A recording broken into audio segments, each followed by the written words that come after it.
মই মোৰ মুখা পিন্ধি পেলাই মই নেলেখোঁ কেতিয়াও।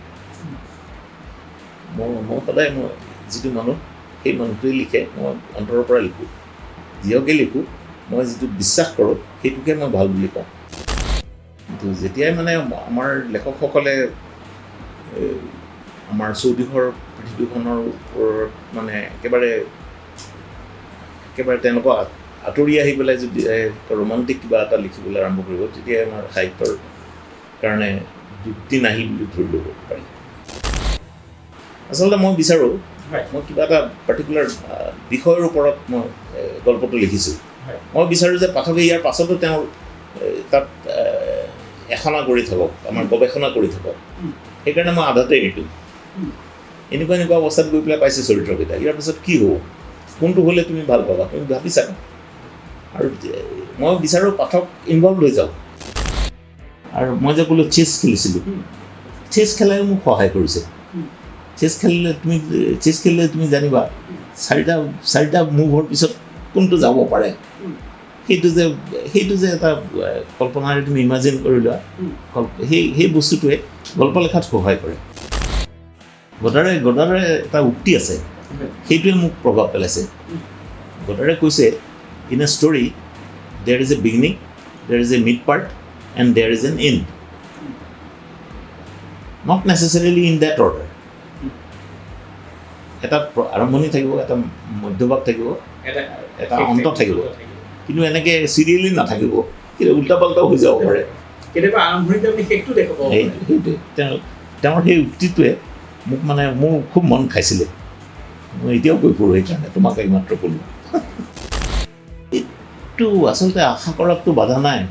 মই যিটো বিচাৰোঁ সেইটো মই পাবলৈ আশা কৰোঁ। মই সেইটো লিপিবদ্ধ কৰি থৈ গৈছিলোঁ। এনেকুৱা পৰাগে যিদৰে একেবাৰে স্বাৰ্থহীনভাৱে অসমক ভাল পাইছিলে, তেনেকুৱা মই মানুহ দেখা নাছিলোঁ। মই সেইকাৰণে পৰাগক সদায় শ্ৰদ্ধাৰে চাইছিলোঁ।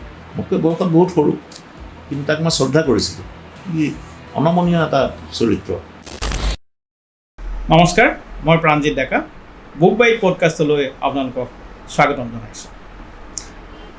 আমাৰ বুক বাইট পডকাষ্টৰ আজিৰ খণ্ডৰ অতিথি হিচাপে আমি নিমন্ত্ৰণ কৰিছোঁ অসমৰ এগৰাকী প্ৰসিদ্ধ গল্পকাৰ, ঔপন্যাসিক, এই বছৰৰ সাহিত্য একাডেমী বঁটা প্ৰাপক দেৱব্ৰত দাসক।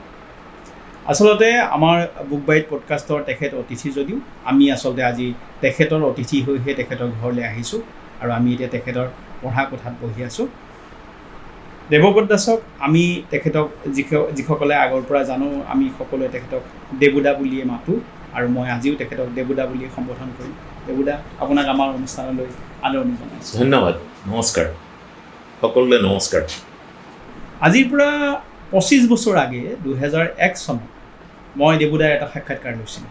যেতিয়া আমি কলেজৰ পৰা পাছ কৰি ওলাইছোঁ, আৰু সেইখিনি সময়তে আমি মোৰ বন্ধু অঞ্জন বৰকাকতি আৰু তেওঁৰ লগত আৰু দুজনমান আছিলে, আমি এখন সাহিত্য আলোচনীৰ পৰিকল্পনা কৰিছিলোঁ। আমাৰ লগত তেতিয়া ফণীন্দ্ৰ কুমাৰ দেৱ চৌধুৰীও জড়িত হৈ আছিলে।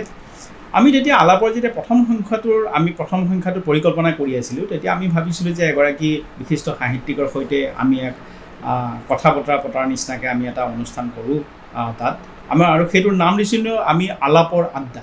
আৰু সেই আলাপৰ আড্ডাৰ প্ৰথমটো আমি কৰিছিলোঁ দেৱব্ৰত দাসৰ সৈতে, আৰু তেখেতৰ সৈতে দীঘলীয়াকৈ কথা পাতিছিলোঁ। মোৰ হাতত আজি আছে এই মুহূৰ্তত এই আলাপৰ যিটো প্ৰথম সংখ্যাটো আছে। তাত আমি দেৱব্ৰত দাসৰ সৈতে আমি যিটো সাক্ষাৎকাৰ লৈছিলোঁ সেইটো আলাপৰ আড্ডা বুলি আমি তাত আমি প্ৰকাশ কৰিছিলোঁ। আৰু আজি 25 বছৰৰ মূৰত দেবুদাক তেখেতৰ ঘৰতে আকৌ পাই পেলাই মোৰ সঁচাকৈ ভাল লাগিছে। দেবুদা, মই আৰম্ভণিতে আপোনাক সুধিব খুজিছোঁ কিতাপৰ কথা, কাৰণ আপোনাক অসমৰ মানুহে তেনেকৈ চিনি পায়। কিতাপৰ সৈতে আপোনাৰ যিটো সম্পৰ্ক, কিতাপ বা বাতৰি কাকতত যিটো লেখা, এই কিতাপৰ সৈতে আপোনাৰ সম্পৰ্কটো কেনেদৰে স্থাপন হয়? কিতাপৰ লগত মোৰ সম্পৰ্ক সৰুকালৰ পৰা, কাৰণ মই যিখন ঘৰত জন্মিছিলোঁ তাত আৰু দুজন প্ৰাণী আছিলে। এজন হ'ল মোৰ মা আৰু আনজন হ'ল মোৰ ককাইদেউ। ককাইদেউ মোতকৈ প্ৰায় 7-8 বছৰৰ ডাঙৰ, আৰু মায়ে মানে আমাক দুয়োটাকে বিৰাট শাসন কৰিছিলে। তেওঁ স্কুলৰ মাষ্টৰণী আছিলে। আমাক দুয়োটাকে খুব শাসন কৰিছিল কাৰণে আমি দুটাই কোনোমতে এই সংসাৰ কৰি খাব পৰা হ'লোঁ। ককাইদেউতো বহুত নাম কৰিলে, কাৰণ তেওঁ অনবৰতে চাইছিলে যে পঢ়া শুনা ইয়াতে ঠিক কৰে নকৰে। ককাইদেউ মেট্ৰিকত ষ্টেণ্ড কৰিছিলে, অংকত গোটেই অসম এই ইউনিভাৰ্চিটিৰ ভিতৰতে হায়েষ্ট মাৰ্ক পাইছিলে। পাছত তেওঁ খড়গপুৰৰ পৰা পাছ কৰি PhD কৰিবলৈ বাহিৰলৈ গ'ল, ছাদাম্পটন ইউনিভাৰ্চিটি UK-ত থাকিলে, আৰু তাতেই তেওঁ থাকি গ'ল। পাছত তেওঁ ইংলেণ্ডৰো এটা পাব্লিক এৱাৰ্ড পালে, সেইটো হ'ল OBE, order of British Empire. সেইটো আমাৰ পদ্মভূষণ পদ্মবিভূষণ এনেকুৱা। তেওঁ খুব নাম কৰিছিল তাত পঢ়া শুনাত, আৰু ময়ো সেই পঢ়া শুনা কৰিছিলোঁ, একেই মাকৰ ল'ৰা আছিলোঁ, কিন্তু মই আছিলোঁ অলপ black sheep of the day, black sheep of the home, মানে অলপ দুষ্টামি কৰিছিলোঁ। পঢ়া শুনা ঠিকেই লাগে, ভালেই লাগে, পঢ়া শুনা কৰোঁ আৰু, কিন্তু মই খেলা ধূলাত বৰ ৰাপ আছিলে।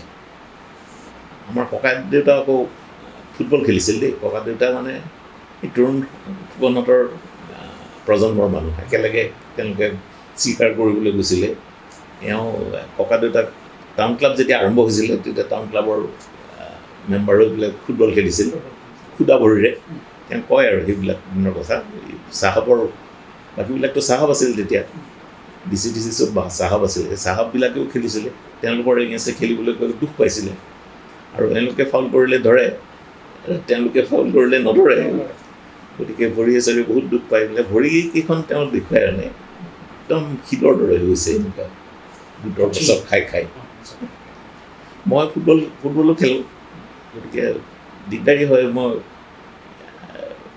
ইপিনে মোৰ মায়ে ষ্ট্ৰিক্ট অৰ্ডাৰ যে তই ফুটবল ক্ৰিকেট নেখেলিবি, এই তহঁতৰ পঢ়া শুনা নহ'ব, ওলাই যাবি। গতিকে মই মিছা কথা কৈ পেলাই ফুটবল খেলোঁগৈ। মই কওঁ যে লাইব্ৰেৰীলৈ গৈ আছোঁ, নবীন বৰদলৈ হলত লাইব্ৰেৰীটো আছিলে। পাছত মই তাত মানে মই জনবুজা হোৱাৰ দিনতে তেতিয়া তাত জিলা পুথিভঁৰালটো আৰম্ভ হৈছিলে, যিটো পাছত গৈ ষ্টেট চেণ্ট্ৰেল লাইব্ৰেৰী বুলি। নবীন বৰদলৈ হলত 3-4টামান আলমিৰা আছিলে জিলা পুথিভঁৰালৰ। মই কওঁ কিয় ক'ব নোৱাৰোঁ, নবীন বৰদলৈ হলৰ মেম্বাৰ নহয়, জিলা পুথিভঁৰালৰ মেম্বাৰ হ'লোঁ ডাইৰেক্টলি। কাৰণ কি কাৰণে ক'ব নোৱাৰোঁ, তাৰ যিকেইজনে কাম কৰিছিলে তেওঁলোকে মোক ভাইটি বুলি মাতিছিলে, মোক বেছি মৰম কৰিছিল কিজানি। আপুনি বোধহয় ক্লাছ 5তে এখন লাইব্ৰেৰী কাৰ্ড পাইছে? 4-5 মানুহ। ককাইদেউৰ লগত যাওঁ লাইব্ৰেৰীলৈ যাবলৈ মই মানা নকৰে। লাইব্ৰেৰীলৈ গৈ পেলাই পঢ়া শুনা কৰি থাকিলে 7খন মাফ, কিন্তু এই ফিল্ডত আহি পেলাই ফুটবল খেলিলে ঘৰত মানে এছাৰিৰ কোব। ককাইদেউ মানে সেইটোৱে মোক মানে ব্লেকমেইল কৰি থাকে। তেওঁৰ অমতত কিবা কাম কৰিলে ভয় খুৱাই, কৈ দিম তাক ফুটবল খেলো বুলি। মইতো আৰু সেইবিলাক নাজানো, খেলাটো খেলিবই লাগিব, ফুটবলত ৰাপ আছে। লতাশিল ফিল্ডত খেলোঁ, আৰু তাৰ খেলি উঠি দলৰ বাকীবিলাক বন্ধুৱে যেতিয়া ভৰি হাত ধুই পেলাই অলপ আৰাম কৰে, আড্ডা মাৰে বা ইফালে সিফালে ফুৰিবলৈ যায় একেলগে, মই সেইবিলাকত নাযাওঁ। মই চিধা নবীন বৰদলৈ হললৈ দৌৰোঁ। তাত গৈ পেলাই কিতাপ লওঁ। সেই কিতাপবিলাক লৈ পেলাই তেতিয়া শিশু সাহিত্যৰ কিতাপ তেওঁলোকে ঠিক কৰি ৰাখে, অসমীয়া ভালকৈ পঢ়িবলৈ পাৰোঁ। গতিকে বঙালীও লাহে লাহে পঢ়িবলৈ আৰম্ভ কৰিলোঁ। অসমীয়া শিশু সাহিত্য শেষ হৈ গ'ল তেতিয়া, যিখিনি ষ্টকত আছিল। তাৰপিছত বঙালী পঢ়িবলৈ ধৰিলোঁ। বঙালীও তেনেকৈ জোতাই পঢ়োঁতে মোৰ বঙালী ভাষাটো অভ্যস্ত হৈ গ'লোঁ। মই পাছত ৰাউৰকেলাত পঢ়িছিলোঁ, হায়াৰ ছেকেণ্ডেৰীৰ পিছত ৰাউৰকেলাত REC, তেতিয়া REC আছিলে, এতিয়া NIT হ'ল। তাত আকৌ কলিকতাৰ বহুত ল'ৰা আছিলে, সিহঁতে চবেই কয় তইতো বঙালী খুব ভালকৈ কওঁ, একদম নিৰ্ভুল বঙালী কওঁ, কিন্তু তোৰ উচ্চাৰণটো এনেকুৱা কিয়? বঙালী আৰু অসমীয়াৰ মাজৰ উচ্চাৰণটো চবেই ধৰিব নোৱাৰে। আমি উচ্চাৰণ কৰোঁ মন, মোৰ মনৰ কথা কৈছোঁ, মন।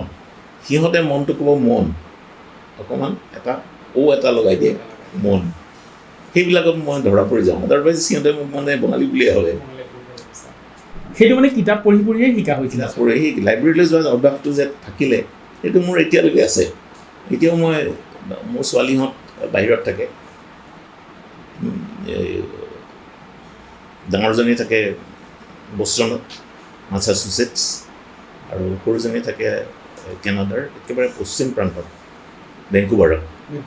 তালৈ মই লাইব্ৰেৰী এই কিতাপৰ দোকানলৈ গ'লে এই গৈ পেলাই এইবিলাক ব্ৰাউজ কৰি থাকোঁ, কিতাপ চাই থাকোঁ। মাজতে যদি কিবা এটা এখন দুখন পেজত মানে খুব মোৰ মনে খোৱা কিবা লিখা দেখিলোঁ তো কিনি লওঁ। আদাৰৱাইজ সেইবিলাক ঠাইৰ লাইব্ৰেৰীও বৰ ভাল, বৰ ধুনীয়া। তুমি যদি কিবা এখন পঢ়িব খোজা তাত লিখি থৈ আহিব লাগে নামটো আৰু কাৰ্ডৰ নম্বৰটো লিখি থৈ আহিব লাগে। তেওঁলোকে ধৰা বষ্টন চহৰত প্ৰায় 8-9টামান ডাঙৰ লাইব্ৰেৰী আছে। তেওঁলোকে তাত যদি কিতাপখন নাথাকে, মই যিটো লাইব্ৰেৰীলৈ গৈছোঁ, বাকী 7-8টালৈ মানে তেওঁলোকে ইমেইল দিয়ে, এই কিতাপখন কাৰোবাৰ তাত আছে যদি পঠিয়াই দিয়ে, এজনে পঢ়িব বিচাৰিছে, আহি যায়। তাত আকৌ চিনেমাৰ হেৰিও থাকে, চিনেমাৰ ইয়েবিলাক কি কয়, চিনেমাৰ চিডিবিলাক লাইব্ৰেৰীত থাকে, ইচ্ছা কৰিলে চাই লৈ আনিব পাৰে। আৰু লাইব্ৰেৰীবিলাক ইমান ভাল, তাত শিশুবিলাকৰ কাৰণে খেলা চেলা আছে। সৰু সৰু ল'ৰা ছোৱালী যদি যায়, সেই খেলনা লৈ পেলাই তাতে খেলি আকৌ থৈ আহিব পাৰে। আৰু কাৰোবাৰ ইচ্ছা হ'লে ঘৰলৈ লৈ যাব পাৰে, পিছত উঠাই দিব। মেম্বাৰশ্বিপ থাকিব লাগিব মাক বাপেকৰ। তো মই তেনেকৈ চিনেমাও চাওঁ তাত গ'লে, বাহিৰত গ'লে। চিনেমাটো মোৰ খুব ৰাপ আছে, তোমালোকে জানাই। ভাল চিনেমা চাবলৈ পালে মোৰ আৰু একো নালাগে। সেই আৰু কিতাপৰ তেনেকৈ মানে হেৰি হ'ল। মই আপুনি কোনোবা এটা বক্তৃতা নে কোনোবা সাক্ষাৎকাৰ এটা দিয়াত মই শুনিছিলোঁ যে আপুনি যেতিয়া সৰু আছিলে তেতিয়া দেখে যে ঘৰত মায়ে খুব মানে মোটা মোটা ভলিউমৰ কিতাপ লৈ পঢ়ি থাকে, আৰু মায়ে এটা নিয়ম কৰি দিছিল যে তেখেতে যেতিয়া কিতাপ পঢ়ি থাকিব আপোনালোকে হুলস্থুল কৰিব নোৱাৰে, আপোনালোকক শাস্তিও দিয়া হৈছিল তাৰ কাৰণে। মায়ে কেনেকুৱা ধৰণৰ কিতাপ পঢ়িছিল তেতিয়া আপোনাৰ মনত আছেনে? মায়ে সাধাৰণতে বঙালী কিতাপ পঢ়িছিলে। তেওঁ আমাৰ ককা দেউতা আছিলে ৰে'লত চাকৰি দেই। মায়ে মানে সৰুকালটো মৰিয়নিৰ ৰেলৱে কলনীত কটাইছিল। এই মৰিয়নিত বঙালী মানুহ বহুত আছিলে ৰেলৱে কলনীত। সেই তেনেকৈ তেওঁলোকৰ বঙালী কিতাপ পঢ়াৰ অভ্যাস হ'ল। মাৰ ঘৰত মাতা নাম আছিলে খুকি, এই বঙালী মানুহবিলাকে দিয়া। তেনেকুৱা কথা। ময়ো ঠিক তেনেকৈ বঙালী পঢ়িবলৈ শিকিলোঁ, কিন্তু মোৰ কোৱাত অভ্যস্ত নাছিলোঁ। এতিয়া অভ্যস্ত হৈ গ'লোঁ, কিন্তু কলিকতাটো বহুত দিন থাকিলোঁ, বঙালী ভালকৈ ক'ব পাৰে। আৰু হিন্দী মই পঢ়িবলগীয়া হ'ল, মই ক্লাছ 8ৰ পৰা ৰাঁচীত পঢ়িবলৈ এটা বৃত্তি পালোঁ কেন্দ্ৰীয় চৰকাৰৰ। চৰকাৰে মানে মোৰ পূৰা খৰচ দিব পঢ়া শুনাৰ, আনকি কাপোৰ কানি চিলোৱাৰো খৰচ দিয়ে, আৰু ঘৰলৈ অহা যোৱা 2বাৰ বন্ধত তেনেকুৱা। মানে এই সুবিধাটো পাইছিল মানে যিবিলাকৰ মাক দেউতাকৰ বিত্তীয় অৱস্থা সিমান ভাল নহয়। মোৰ মাতো স্কুলৰ মাষ্টৰণী আছিলে, দৰমহা সামান্য আছিলে, গতিকে মই পাই গৈছিলোঁ। সেই তেনেকুৱাকৈ মই তালৈ গ'লোঁ। মোক মানে তেওঁলোকে চইচ দিছিলে কোনখন স্কুলত পঢ়িবা। বাহিৰৰ বহুত দূৰৰ স্কুলো আছিলে, কিন্তু ককাইদেউ যিহেতু তেতিয়া খড়গপুৰত পঢ়ি আছিলে, সি ক'লে তই ৰাঁচীত পঢ়। ৰাঁচীত এটা স্কুল আছিলে, বিকাশ পাব্লিক স্কুল, মই তাতে পঢ়িলোঁ। কিন্তু তাত আকৌ কি হ'ল, পঢ়াৰ লেংগুৱেজটোৱে হ'ল ইংলিছ, মিডিয়ামটো হ'ল ইংলিছ, কিন্তু চবেই অনবৰতে হিন্দী কৈ থাকে। আমাৰ ইয়াত অসমতো যেনেকুৱাই হয়, ইংলিছ মিডিয়াম স্কুলবিলাকত চবেই অসমীয়াতে কথা কয়, সেই তেনেকুৱা। মই হিন্দীত অভ্যস্ত হৈ গ'লোঁ। আৰু হিন্দী সাহিত্যত যিহেতু মোৰ ইণ্টাৰেষ্ট আছিলে, হিন্দী সাহিত্য অলপ পঢ়িব আৰম্ভ কৰিলোঁ। সেই তেনেকুৱাকৈ মানে ঘৰত আপোনাৰ আচলতে কিতাপ আছিলে, আপুনি কৈছে যে আপুনি লাইব্ৰেৰীলৈ গৈ পঢ়িছিলে, কিন্তু ক'লোঁ নহয় মাহঁতে বহুত পঢ়িছিলে। ঘৰত মানে ৰামধেনু আবাহন বহুত পুৰণা আছিলে, মানে জাপ আছিলে। পাছত মই এজন মানে এনেকুৱা আমাৰ লগৰে পঢ়া শুনা কৰা ব্যক্তি, তেওঁক দি দিলোঁ, এইবিলাক আমাৰ ইয়াত পঢ়িলে এই হেৰিয়ে খাই আছে, এইবিলাক পোকে খাই নষ্ট কৰিব, তই ভালকৈ ৰাখিবি, তেওঁক দি দিলোঁ। যতীন বৰগোহাঁইক দি দিছিলোঁ।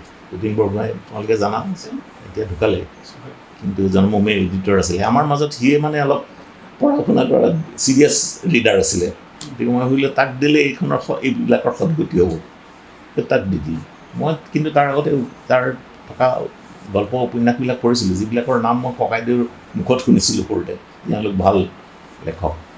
ক্লাছ 7ত মানে সৰু ছোৱালী আৰু কি কৰিম, ক্লাছ 5-6ত সৰু ছোৱালীয়ে চেষ্টা কৰোঁ দেই, ককাইদেউহঁতে কয়তো সৰু ছোৱালীয়ে খুব ভাল লিখে, ভৱেন শইকীয়াই খুব ভাল লিখে, আব্দুল মালিক ছাৰে ভাল লিখে আব্দুল মালিক ছাৰৰ কথা গল্প কিন্তু মই পঢ়ি বুজি পাওঁ সৌৰভ চলিহাৰ বুজি নাপাওঁ আৰু ভৱেন শইকীয়াৰ নপঢ়িলে তেওঁ বৰ দীঘল লিখে এটা এটা গল্পত মানে 15-20 পেজমান হৈ যায়গৈ ৰামদিনৰ বা আবাহনৰ বৰ্ণনা যথেষ্ট থাকে তেতিয়া কিন্তু মই সেই সৌৰভ চলিহাৰ প্ৰতি মোৰ হেৰিটো থাকি গ'ল ইনকুইজিটিভনেছটো যিটো অসমীয়াত কি কওঁ উৎসুকতা তেনেকুৱাই একজেক্ট ৱৰ্ডটো মনত পৰা নাই তো পাছত সৌৰভ কুমাৰ চলিহাক আপুনি কেতিয়া লগ পালে মই আচলতে প্ৰথমতে তোমালোকে জানাই মই প্ৰথমতে কবিতাৰে আৰম্ভ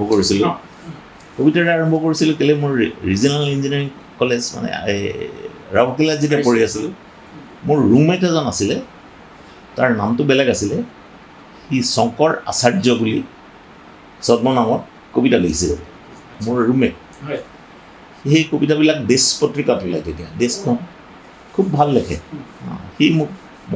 সি কেনেবাকৈ গম পালে মই লাইব্ৰেৰীলৈ যাওঁ সি তেতিয়া মোৰ লগত আড্ডা মাৰিবলৈ ধৰিলে আৰু মই কবিতাটো নিলিখোঁ কিন্তু সেই কবিতাৰ বিষয়ে মোক শিকাব ধৰিলে কবিতাৰ ছন্দ কি বস্তু আৰু অলংকাৰ কি বস্তু এইবিলাক ব্যাকৰণখিনি শিকালে তাৰপিছত তাৰ কবিতাবিলাক মই অসমীয়ালৈ অনুবাদো কৰিব ধৰিলোঁ সেইখিনি সময়ত আৰতী বৈৰাগী আমাৰ ওচৰৰ তেওঁ আমাৰ চুবুৰীয়া বাইদেউ তেওঁ সম্পাদিকা আছিলে এখন কিবা অৰণি নে কি এনেকুৱা ধৰণৰ উৰুলি এনেকুৱা ধৰণৰ এখন আলোচনী মই সেই শংকৰে লিখা কবিতাবিলাক অসমীয়ালৈ অনুবাদ কৰা বাইদেউ দি দিওঁ বাইদেৱে চপাই দিয়ে তাৰপিছত মই যেতিয়া বন্ধত ঘৰলৈ আহোঁ তেতিয়া বাইদেৱে খং কৰে কি তই অন্য কবিতা অনুবাদ কৰি চপাই আছে তই নিজে লিখ তেতিয়াৰ পৰা মই নিজেও লিখিব পাৰে সেই কবিতা তেনেকৈ আৰম্ভ মানে বাইদেউৰ আগ্ৰহতে প্ৰথম আপুনি লিখিছে কবিতা লিখিছে হয় আৰু তাৰপাছত আপুনিতো ক'লে যে আপোনাৰ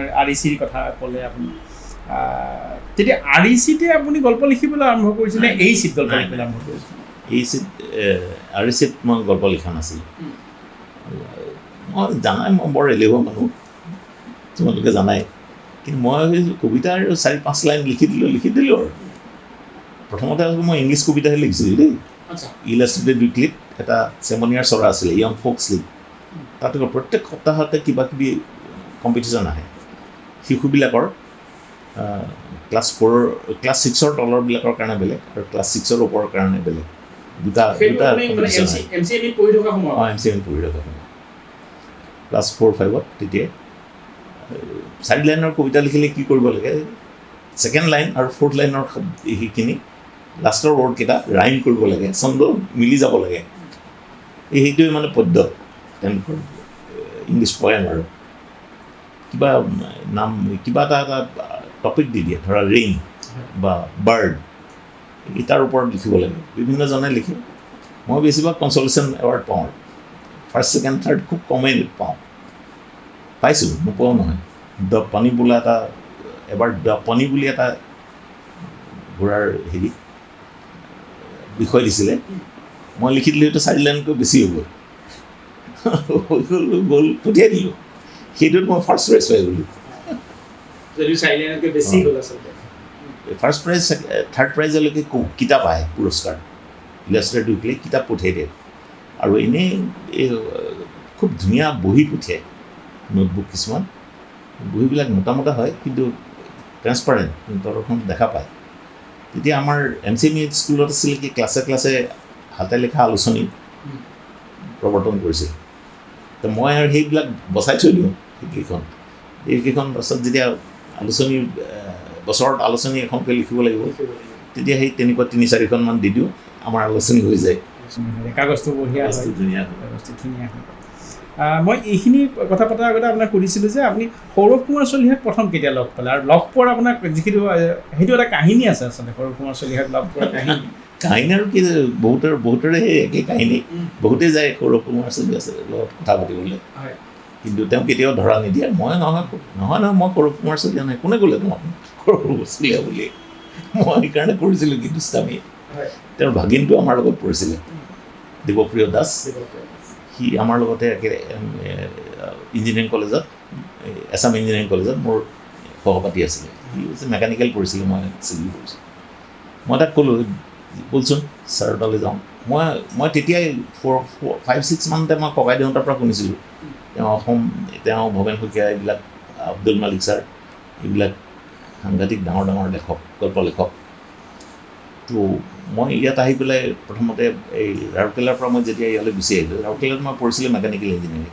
তাত অলপ অসুবিধা হ'ল প্ৰেক্টিকেলত মই মানে অলপ দিগদাৰি পালোঁ এতিয়া মই ইঞ্জিনিয়াৰিং নপঢ়োঁ বুলিয়ে ভাবিছিলোঁ আৰু ঘৰলৈ গুচি আহিলোঁ তাৰপিছত ককাইদেউ আকৌ কেতিয়াবা তেওঁ ৰাউৰকেলাৰ পৰা পাছ টাছ কৰি উঠি এই খড়গপুৰৰ পৰা পাছ টাছ কৰি উঠি বহুত কাম কৰিছিলে ইয়াত 3-4টামান কাম কৰিছিলে AECBত কৰিছিলে মাজতে ককাইদেউ AECত প্ৰফেচৰ হৈছিল টেম্পৰেৰী সি তেনেকৈ যিজন আছিলে SD গগৈ ছাৰ প্ৰিন্সিপাল তেওঁক মানে মায়ে চিনি পাইছিলে মই যেতিয়া তাৰ পৰা গুচি আহিলোঁ ইঞ্জিনিয়াৰিং নপঢ়োঁ বুলি মায়ে গৈ পেলাই গগৈ ছাৰক ক'লে গগৈ ছাৰ তোমালোকে লগ পোৱা নাই তেওঁ বৰ ইণ্টাৰেষ্টিং কেৰেক্টাৰ আছিলে তেওঁ চবকে গালি চালি পাৰিব ধুমধাম তাৰপিছত কিন্তু মৰমখিনি ঠিক কৰে তাৰপিছত মোক ক'লে আপুনি তাক পঠিয়াই দিয়ক মানে মাক ক'লে তাক পঠিয়াই দিয়ক মই তাক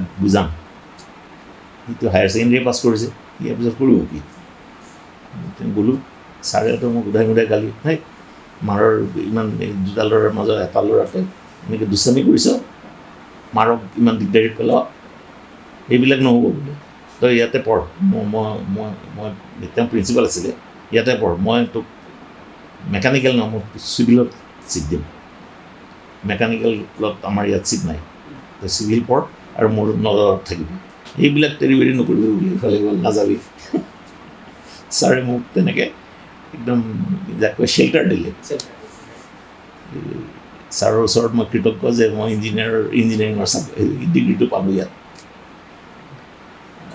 সেই আৰু কিন্তু ছাৰে তাতেই মানে আপুনি দেখিলে যে তাতে এগৰাকী অধ্যাপক হৈছে সৌৰভ কুমাৰ চলিহা মানে সুৰেন্দ্ৰনাথ মেধি নাই মই আহি পেলাই ককাইদেউহঁতে কোৱা মনত আছে যে মই ৰাউৰকেলাৰ পৰা উভতি আহি বজাৰে বিচাৰি ফুৰিছোঁ এহাত দাবাখন ওলাইছে তেতিয়া এহাত দাবাখন কিনি আনি পেলাই পঢ়িলোঁ খুব ভাল লাগিলে গোটেইকেইটা পঢ়াও নাই মানে তাৰপিছতে মই বোলে এইজনৰ চব কিতাপ পঢ়িব লাগিব মই পাণবজাৰত গৈ পেলাই বিচাৰি ফুৰোঁ ক'তো নাই সৌৰভ চলিহাৰ মানে পুৰণা কিতাপবিলাক এখনো নাই তাৰপিছত মই সেইখিনি সময়তে মই যেতিয়া পাছ কৰিলোঁ তেতিয়া মই চিভিল ইঞ্জিনিয়াৰিঙৰ আকৌ চাকৰি নাই বজাৰত মই পাছ কৰি পেলাই মই বেকাৰ হৈ আছিলোঁ বহুত দিন নহয় ধৰা 6-7 মাহমান তাৰপিছত টেম্পৰেৰী চাকৰি ওলাল সেইখিনি সময়তে মই কৰোঁ কি পইচা পাতিটো নাই মাৰ পৰা পকেট মানি খুজিবলৈ বেয়া লাগে এতিয়া মানে সেই মণিমাণিক প্ৰকাশ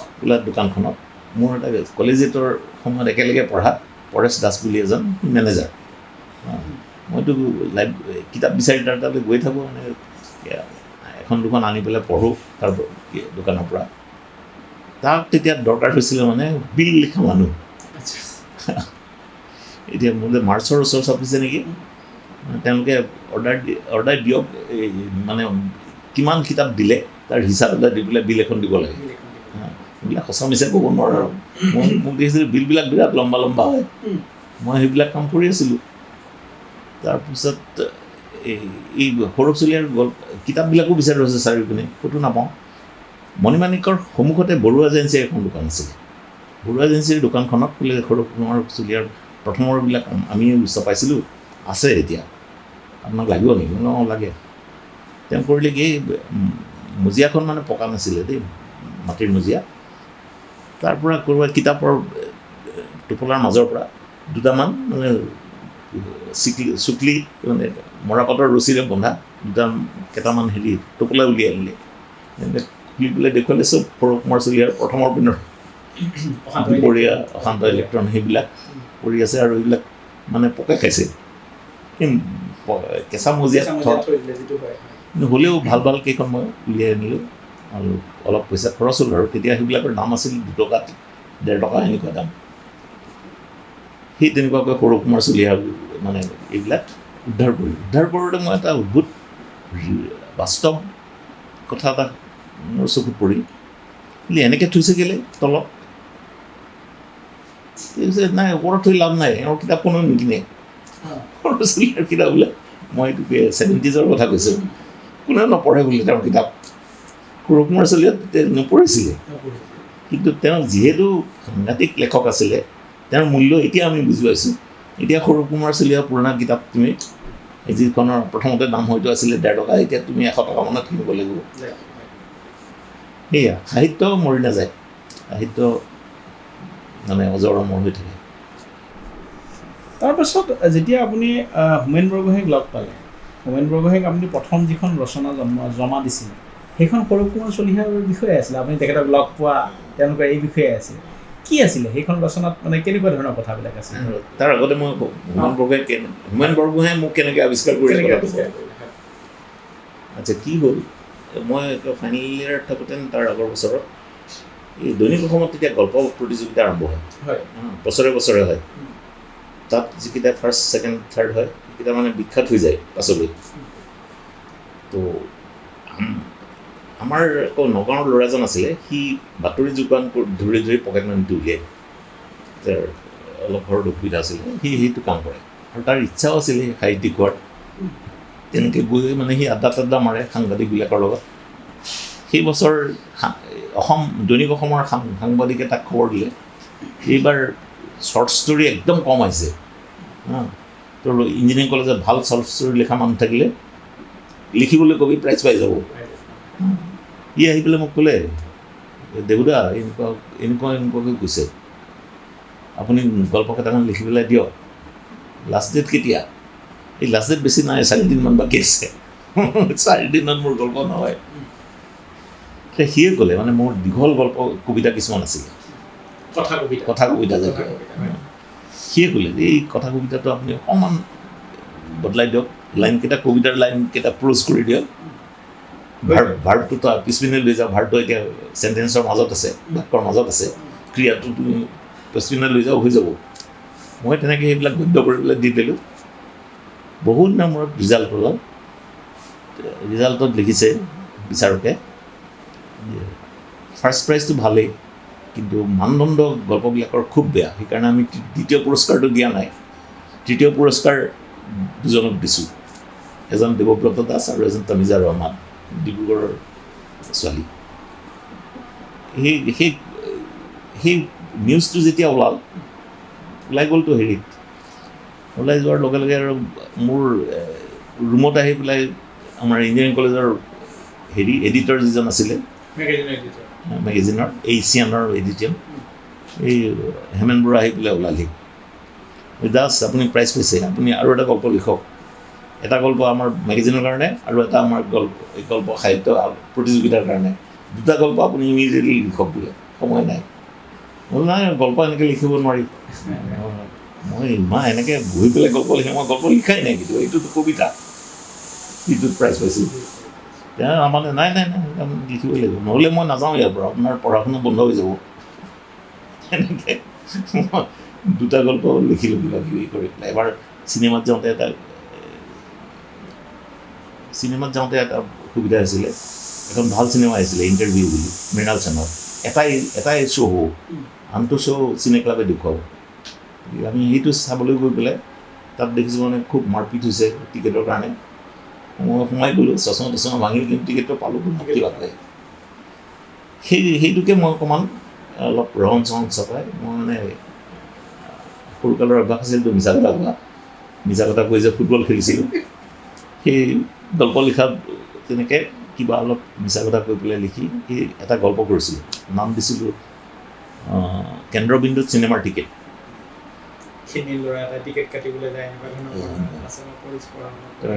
তীৰত বিক্ৰী কৰে পইচা এনেকুৱা সেই এছিয়ানখন আকৌ আমাৰ এডিটৰে গৈ পেলাই এই পেপাৰৰ চাৰি পিনে দি আহিছিল চব পেপাৰৰ অফিচে দিছিলে ৰিভিউ কৰাৰ কাৰণে এখন তেনেকৈ ইয়াত দিছিলে হোমেন বৰগোহাঁইৰ পেপাৰত দিছিলে তেতিয়া তেওঁ নীলাচলত আছিলে নীলাচলত দি আহিলে বাই চান্স হোমেন বৰগোহাঁই মোৰ গল্পটো পঢ়িলে ভাল পালে কেন্দ্ৰবিন্দুত চিনেমা টিকেট তাৰপিছত তেওঁ তেতিয়া নতুন যুৱক যুৱতী সংখ্যা চলাই আছিলে নবীন বৰুৱা থাকে আমাৰ কলেজৰ ওচৰতে নবীন বৰুৱা ক'লে তোমাৰ ওচৰতে থাকে ল'ৰাজন ইঞ্জিনিয়াৰিং কলেজত পঢ়ে, তুমি বিচাৰি আনিবা, ক'বা যে মই বিচাৰিছোঁ। এদিন দেখিছোঁ মোৰ 3 নম্বৰ হোষ্টেলৰ দৰ্জাখন খুলি পেলাই এজন ভদ্ৰ মানুহ আহিছে, চশমা তচমা পিন্ধা। কোন আহিলে হম? মই শুই আছোঁ আৰু মই তেতিয়া বাকীবিলাকে খেলা ধূলা কৰিবলৈ গৈছে, মই আৰাম কৰি আছোঁ, ৰাতি দেৰিলৈকে পঢ়িব লাগে। মই নবীন বৰুৱা, আপোনাক হোমেন বৰগোহাঁয়ে মাতিছে, মোৰ লগত যাব লাগিব। সেই তেনেকৈ নবীন বৰুৱাই মোক গৈ পেলাই হোমেন বৰগোহাঁইৰ লগত চিনাকি কৰি দিলে। হোমেন বৰগোহাঁয়ে ক'লে তুমি লিখিব লাগিব, মোক দিনা এখন দিয়া, এটা ৰচনা দিয়া। সেই ৰচনাখন দিলোঁ। মই সৌৰভ কুমাৰ চলিহা, তেওঁৰ তালৈ আমিও গৈছিলোঁ, দেৱপ্ৰেম তেওঁৰ ভাগিনটোক লৈ পেলাই। তেওঁ যাতে ক'ব নোৱাৰে মই সৌৰভ চলিহা নহয় বুলি, কিন্তু তথাপি আমাৰ লগতো নামানিলে। মই আৰু কুমুদ বৰুৱা বুলি এজন গৈছিলে, তেওঁ লেখা মেলা কৰিছিলে, এতিয়া প্ৰবন্ধ চবন্ধ লিখি থাকে কাকতত কুমুদ বৰুৱা। তেখেতে যে সৌৰভ চলিহা সেই কথাটো মানি নল'লে।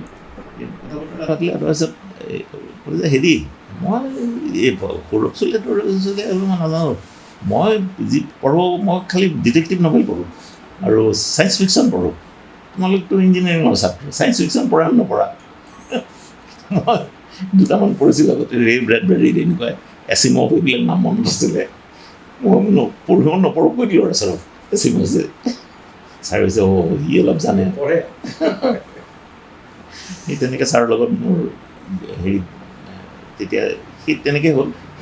সেইটো মই এনেই গৈ পেলাই ঘৰত ৰুমত বহি পেলাই সেই সাক্ষাৎকাৰটো লিখি দিলোঁ, লিখি পেলাই থৈ দিছিলোঁ। তাৰপিছত হোমেন বৰগোহাঁয়ে যেতিয়া খুজিলে সেইটোত গৈ পেলাই দিলোঁগৈ, সেইটোকে দি দিলোঁ। মই খালি কৰিছিলোঁ কি, হেডিংটো আছিলে সৌৰভ চলিহাৰ লগত সাক্ষাৎকাৰ।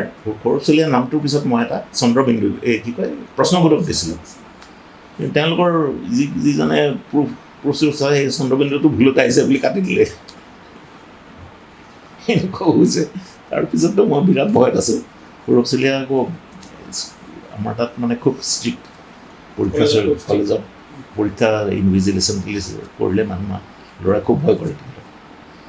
আমাক পঢ়োৱা নাছিলে, ছাৰে কিজানি মোক এতিয়া খাই পেলাব সৌৰভ চলিহা বুলি লিখি দিলোঁ। মই আৰু ঠিক কৰি গৈছোঁ যে মই গৈছোঁ তেওঁ তালৈ দেই। পাছত কৈ গৈছোঁ মই মানে এই সঁচা কথাটো ক'ম বুলি কৈ গৈছোঁ তেওঁ ক'বলৈ। দেখিছোঁ এইটো আছে, তেওঁৰ তাত পৰি আছে নীলাচলখন, কিন্তু তেওঁ একো নক'লে। মানুহজন বৰ ভদ্ৰ আছিল। এইটো মোৰ মনত পৰে, মই যেতিয়া প্ৰথম 2001 চনত আপোনাৰ তালৈ আহিছোঁ, আপুনি তেতিয়া মোক উদগনি দিছিল যে সৌৰভ কুমাৰ চলিহা তালৈ যোৱা, তোমালোকে আলোচনী উলিয়াব খুজিছে। মই গৈছিলোঁ আপোনাৰ কথা, আৰু আপুনি মোক এইখিনি কথা কৈছিলোঁ যে তেখেতে মানি নলয়। মই যেতিয়া গ'লোঁ তেখেতৰ লগত কথা পাতিলে, মোৰ লগত মোৰ বন্ধু অঞ্জনো আছিলে, তেতিয়া তেখেতে ক'লে যে নাই এইটোতো সুৰেন্দ্ৰনাথ মেধিৰে ঘৰ, তোমালোকে ভুলতে আহিলা। আমি জনালোঁ যে এনেকৈ আমি আচলতে আলোচনী এখন উলিয়াব খুজিছোঁ, তেখেতক এখন চিঠি দিব বিচাৰিছিলোঁ এনেকৈ। তাৰপিছত যেতিয়া তেখেতে নহয় বুলি ক'লে আমি আহিব ওলালোঁ। আমি গেট পাইছোঁ, আকৌ মাতিছে আহাচোন আহা। তেখেতে কেতিয়াবা মোৰ তালৈ আহে, গতিকে তোমালোকৰ যদি কিবা চিঠি আছে মোক দি যাব পৰা, মই সন্ধিয়া আহিলে দি যাম। তাৰপিছত তেখেতে বহুৱালে, আৰু মোৰ মনত আছে যে তেখেতে আমাক চাহ কৰিও খোৱালে, লাল চাহ খালোঁ মনত আছে। আৰু আমি এই আপুনি কোৱা নিচিনা কি পঢ়িব লাগে, কিতাপ পঢ়িব লাগে, সেইবিলাক খুব আমাক ক'লে। আমি পিছত কেইবাদিনো গৈছোঁ, তেখেতে খুব তেনেকৈ আমাক গাইড কৰিছিলে। সেইবিলাক মই আপুনি সৌৰভ কুমাৰ চলিহাৰ সান্নিধ্যৰ কথা ক'লে, হোমেন বৰগোহাঁইৰ কথা ক'লে, মই আৰু এগৰাকী ব্যক্তিৰ কথা আপোনাৰ পৰা জানিব বিচাৰিম। মই জানো যে তেখেত আপোনাৰ অতি ঘনিষ্ঠ আছিলে, আৰু আপুনি কেইবাবাৰো স্বীকাৰ কৰিছিল যে তেখেত এজন এনেকুৱা সম্পাদক আছিলে যে আপোনাক ইমান স্বাধীনতা দিছিলে, আপুনি যে যি মন যায় তাকেই লিখিব পাৰে। তেখেত পৰাগ কুমাৰ দাস। পৰাগ দাৰ সৈতে আপোনাৰ যিটো সান্নিধ্য, যিটো সম্পৰ্ক, সেইটো কি মানে কেনেকৈ আৰম্ভ হৈছিল? আৰু আপুনি বোধহয় সেইখিনি সময়ত আপুনি ক'ৰ বাহিৰত চাকৰি কৰি আছিলে, তেতিয়া আপুনি বুধবাৰ পঢ়ে, নাগালেণ্ডত আছিলে, আপুনি শিৱসাগৰৰ পৰা আনি পেলাই। তো আপুনি পৰাগ দাৰ লগত বুধবাৰত আপুনি কেতিয়াৰ পৰা লিখিবলৈ আৰম্ভ কৰিলে? নাই, মই তেতিয়া নাগিনীমূৰত থাকোঁ, আৰু হেৰিত শিৱসাগৰৰ বাছ ষ্টেণ্ডত যিখন কিতাপৰ দোকান আছিলে, মালিকজন আছিলে উত্তৰ গুৱাহাটীৰ, মোৰ চিনাকি আছিলে। তেওঁ আকৌ মানে মই থাকোঁ তেতিয়া নাগিনীমূৰত, বৰ্ডাৰতে, শিমলুগুৰিৰ পৰা অকণমান দূৰ। আপুনি ষ্টেট বেংকত নাগিনীমূৰাৰ মই মেনেজাৰ আছিলোঁ বহুত দিনলৈ। নাগিনীমূৰত সেইটো ঘটনা ক'ব পাৰি। নাগিনীমূৰত কি হ'ল, নগাঁও বিদ্ৰোহীয়ে এবাৰ আক্ৰমণ কৰিলে, কৰি পেলাই যি পইচা টইচা আছিলে বন্দুক চন্দুক লৈ আহিলে, ৰাতি আহি পেলাই কেচিয়াৰজন ক'ৰবাত খাই সেই হোটেললৈ গৈ পেলাই কেচিয়াৰজনক ধৰিলে আৰু মেনেজাৰজন তাৰ ওচৰতে ক'ৰবাত ভাড়াঘৰত আছিলে, ভাড়াঘৰৰ পৰা আনিলে, দুইটাই আনি পেলাই এইটো দুইটাই খুলি দিলে আৰু কি কৰিব, বন্দুক চন্দুক লৈ আহিছে, টকা পইচা লৈ গৈছে, বেছি নাপালে, কিমান 20-22 লাখমান টকা আছিলে, আচলতে বেছি থাকিব লাগে। তেওঁলোকেও ইনফৰ্মেশ্যন লৈ আহিছে নগা বিদ্ৰোহে, কিন্তু ই কম পাই পেলাই দুইটাকে বিৰাট গালি পাৰিছে, কি বেংক চলোৱা পাৰিছ, এইবিলাক বন্ধ কৰি দিম আমি, এনেকৈ কৰি বেংক সঁচাই বন্ধ হৈ গ'ল। কাৰণ আমাৰ এছ'চিয়েশ্যন ষ্ট্ৰং আছিলে, ষ্টাফ এছ'চিয়েশ্যন আৰু ছুপাৰভাইজিং ষ্টাফো আছিলে। দুইটাই ক'লে যে আমি ইয়াত কাম নকৰোঁ যেতিয়ালৈকে এইবিলাক ভালকৈ নকৰে। তাৰপিছত মেনেজমেণ্টে উপায় নাই, এছ'চিয়েশ্যনে যদি কৰে কাম নকৰোঁ, বেংক বন্ধ হৈ গ'ল, বহুত দিনলৈ বন্ধ হৈছিল। কিন্তু ঠাইখন হ'ল হেৰি মানে জিলাৰ চাব ডিভিজন, সেইটো নুখুলিলে অসুবিধা হয়, চৰকাৰৰ অসুবিধা হয় টকা পইচা বিলাবলৈ। আৰু আমাৰ দিল্লীত মানে পাৰ্লিমেণ্টত প্ৰশ্ন উঠিছে, ষ্টেট বেংকে কেলৈ খোলা নাই, কেলৈ ছিকিউৰিটি দিয়া নাই। তেতিয়া আৰু তেওঁলোকে বিচাৰি ফুৰিছে কোন যাব আমাৰ তালৈ। মোক কোৱা হ'ল যে তুমি যোৱা, হেৰিটো আৰম্ভ কৰি দিয়া। মই মানে তেতিয়া মেনেজাৰ হ'ব লাগে মোৰ চাকৰি, মোৰ মানে উন্নতিৰ কাৰণে। তুমি যোৱা, তুমি তাত ব্ৰাঞ্চটো খুলি দিয়া। মোৰ লগত আকৌ চব এছ'চিয়েশ্যনৰ লগত মোৰ খুব ভাল সম্পৰ্ক। তো তুমি সেই মানুহবিলাকক যে মান্তি কৰাই পেলাই এখন খুলি দিয়া, 3 মাহৰ পিছত তোমাক মই ট্ৰান্সফাৰ কৰি লৈ আহিম আমাৰ ৰিজনেল মেনেজাৰ বুলি। ঠিক আছে, 3 মাহ কটাই দিম, মোক পাছত ভাল ব্ৰাঞ্চত দিব, গুৱাহাটীৰ ওচৰৰ কিবা ব্ৰাঞ্চত দিব চাগে। তো মই গ'লোঁ, মোৰতো ভয় ডৰ অলপ আগৰ পৰা কম, এডভেঞ্চাৰাছ মানুহ, ফুটবল খেলা, ক্ৰিকেট খেলা মানুহ। তাৰপিছত গৈ পেলাই কটালোগৈ। তাৰপিছতো সেই 3 মাহ থকাৰ মাজতে আমাৰ যিজন ছাৰে কৈছিলে, ৰিজনেল মেনেজাৰ আছিলে, তেখেতৰ নিজৰে ট্ৰেন্সফাৰ হৈ গ'ল হেৰিলৈ, বম্বেলৈ। তো মই ফচি গ'লোঁ। মই তাত বিচাৰজন আহিছে, তেওঁতো নুশুনে সেইবিলাক কথা, তুমি ভালকৈ চলাই আছা, তুমি থাকিব লাগিব। গতিকে মই নাগালেণ্ডত প্ৰায় 2.5 বছৰমান থাকিলোঁ, দুৰ্দশা বেংকৰ চাকৰি কৰা। তেতিয়া আপুনি তাৰ শিৱসাগৰৰ পৰা এই বুধবাৰখন নি পেলাই পঢ়ে। মই ক'লোঁ যে সেই উত্তৰ গুৱাহাটীৰ ল'ৰাজনে তাত এই দোকানখন আছে, তেওঁ আৰু কিছুমান মানুহলৈ মেগাজিন টেগাজিন লৈ যায় সপ্তাহত এবাৰকৈ। বেছি দূৰ নহয়তো, সেইপিনে 25 মাইলমান হ'ব, বাছ টাছ গৈ থাকে। এদিন গৈ পেলাই তেওঁলোকে মানে তেওঁ বিলাই থৈ আহে। সেই তেনেকুৱাকৈ বুধবাৰখনো মোৰ কাৰণে লৈ যায়, প্ৰত্যেক সপ্তাহে যায় তেওঁ, তেনেকৈ মোকো দি আহে। বুধবাৰখন চাই পেলাই মই মানে ভাল পাইছিলোঁ। তেতিয়া খুব চাফ চিকুণকৈ চপা হৈছিলে, চপাৰ ভুল নাই, বানান ভুল নাই, আৰু এটা প্ৰতিবাদমূলক সুৰ এটা আছে। চৰকাৰৰ পক্ষপাতি হৈ নাথাকিও যে সাপ্তাহিক এখন চলাব পাৰি, সেই সাহসটো দেখিবলৈ মোৰ আৰু ভাল লাগিছে। ইয়ং ল'ৰাবিলাক নাম শুনা নাই, পৰাগ দাসৰ মই নাম শুনা নাছিলোঁ তেতিয়া। এটা দুটা কিবা প্ৰবন্ধ ওলাইছিল তেতিয়া, প্ৰান্তিক কত বোধ হয়। যাই হওক, সেইটো হৈ পেলাই এদিন মানে মই প্ৰায়ে গুৱাহাটীলৈ আহোঁ, নহয় ডিব্ৰুগড়লৈ যাওঁ ছানডে। শনিবাৰে বেংক বন্ধ হোৱাৰ সময়ত মই হেৰিত থাকোঁ, শিৱসাগৰলৈ গুচি আহোঁ, 9 বজাত গুৱাহাটীলৈ আহোঁ। আহি পেলাই সোমবাৰ মঙলবাৰ যদি ছুটি থাকে তেতিয়াহ'লেতো কথাই নাই, আদাৰৱাইজ মই ছুটি লৈ লওঁ কিবা এটা, প্ৰায় আহোঁ তেনেকৈ। তেতিয়া মই আমাৰ ষ্টেট বেংকৰ এটা কলনী আছে হেৰিত দিছপুৰত, সচিবালয়ৰ সন্মুখত এটা পাহাৰ যেতিয়া আছে, টিলা আছে, টিলাটোৰ পিছতে সৰু মটৰী এটা, তাতে মোৰ ঘৰ এটা আছে। সেইখিনি বহুত তেতিয়াৰ কথাটো, বহুত আগৰ কথা। তেতিয়া মানে ৰাস্তাটো পদূলিবিলাক খুব বেয়া আছিলে, তেতিয়া আমাৰ বোকা আছিলে গোটেইখন। আমাৰ মানে ষ্টেট বেংকৰ পৰা এখন ভঙা দলঙেদি আহিব লাগে খোজকাঢ়ি গাড়ী, আহি পেলাই পাহাৰটোৰ কাষে কাষে এটা ৰাস্তা আছে, সেইটোৰে আহি আমাৰ সৰু মটৰীয়া পায়হি। আৰু আমাৰ কলনীত 30টা কোৱাৰ্টাৰ আছিলে, তাৰ ভিতৰত হাৰ্ডলি 10টা মানে গৈছিলে। আদাৰৱাইজ তাত মানে বোকা আৰু এইবিলাক দোকান চোকান বহুত আঁতৰত, কষ্ট হয়। মই কিন্তু তাতে আছিলোঁগৈ নিজৰ ঘৰত। তেতিয়া সেই ইহঁতে মানে এদিন মনোৰমক স্কুটাৰৰ পিছত বহুৱাই দিল্লী আহিছে, পৰাগ আহিছে মোক লগ পাবলৈ। সেই স্কুটাৰত আহি পেলাই সেই বোকাই মাটিয়ে খুচকি আহিছে বেচাৰা। আহি পেলাই মোক সুধিছে আৰু এতিয়া আপুনি বুধবাৰত লিখিব লাগিব। মইতো আগৰ পৰা পেপাৰখন পঢ়ি পেলাই ভাল পাইছিলে, মই লিখিম দিয়া। কিন্তু এটা ভাল লাগিছিলে কি ইহঁতে মানে বুধবাৰ পৰাগটো সদায় নাহে, মনোৰমত আহিছিলে। মনোৰম, ধৈৰ্য এইবিলাক পাছলৈকে ডাঙৰ ডাঙৰ সম্পাদক হ'লগৈ। কিন্তু এওঁলোক মোৰ তেতিয়া আমাৰ ঘৰত মানে খুব তেওঁলোকৰ অবাধ অহা যোৱা আছিলে। মোৰ শ্ৰীমতীয়ে সিহঁতক বহুত মৰম কৰিছিলে। তেতিয়া য়ং আছিলে গোটেইবিলাক। পঢ়া শুনা এই পেপাৰখনো ভাল লাগে পঢ়ি পেলাই। সেই পৰাগে আকৌ মোক মানে বিৰাট স্বাধীনতা দিছিল। মই চৰকাৰ বিৰোধী কথা লিখাত মোৰ ভয় নাথাকে। মই কাৰণ চৰকাৰী চাকৰি নকৰোঁ, বেংকৰ চাকৰি কৰোঁ। কিন্তু বেংকত সোমালেও মই সোমাওঁতেই যেতিয়া এবাৰ লাইব্ৰেৰী ৰেডিঅ' চেণ্টাৰত মোৰ গ'লোঁ, ৰেকৰ্ডিং আছিলে। মেনেজাৰক ক'লোঁ আজি মই সোনকালে যাম, তাত 4টামান বজাত গৈ পাব লাগে। তেওঁ গম পালে যে মই লিখা মেলা কৰোঁ। ইয়াত তেওঁৱে মোক মাতি আনি, তেওঁ আছিলে বিহাৰৰ এজন ছিনিয়ৰ অফিচাৰ, খুব ভাল পঢ়া শুনা কৰা মানুহ। তেওঁ মোক তেতিয়াই উপদেশ দিলে যে মই বোম্বেত কাম কৰোঁতে দেখিছোঁ এজন অফিচাৰ বৰ বিপদত পৰিছিলে। গতিকে তুমি যেতিয়া লেখা মেলা কৰিবা ৰাজহুৱা প্লেটফৰ্মত, ৰেডিঅ'ত বা কেতিয়াও বেংকৰ আলোচনা নকৰিবা, বেংকৰ বিষয়ে বেয়াকৈ নিলিখিবা কেতিয়াও।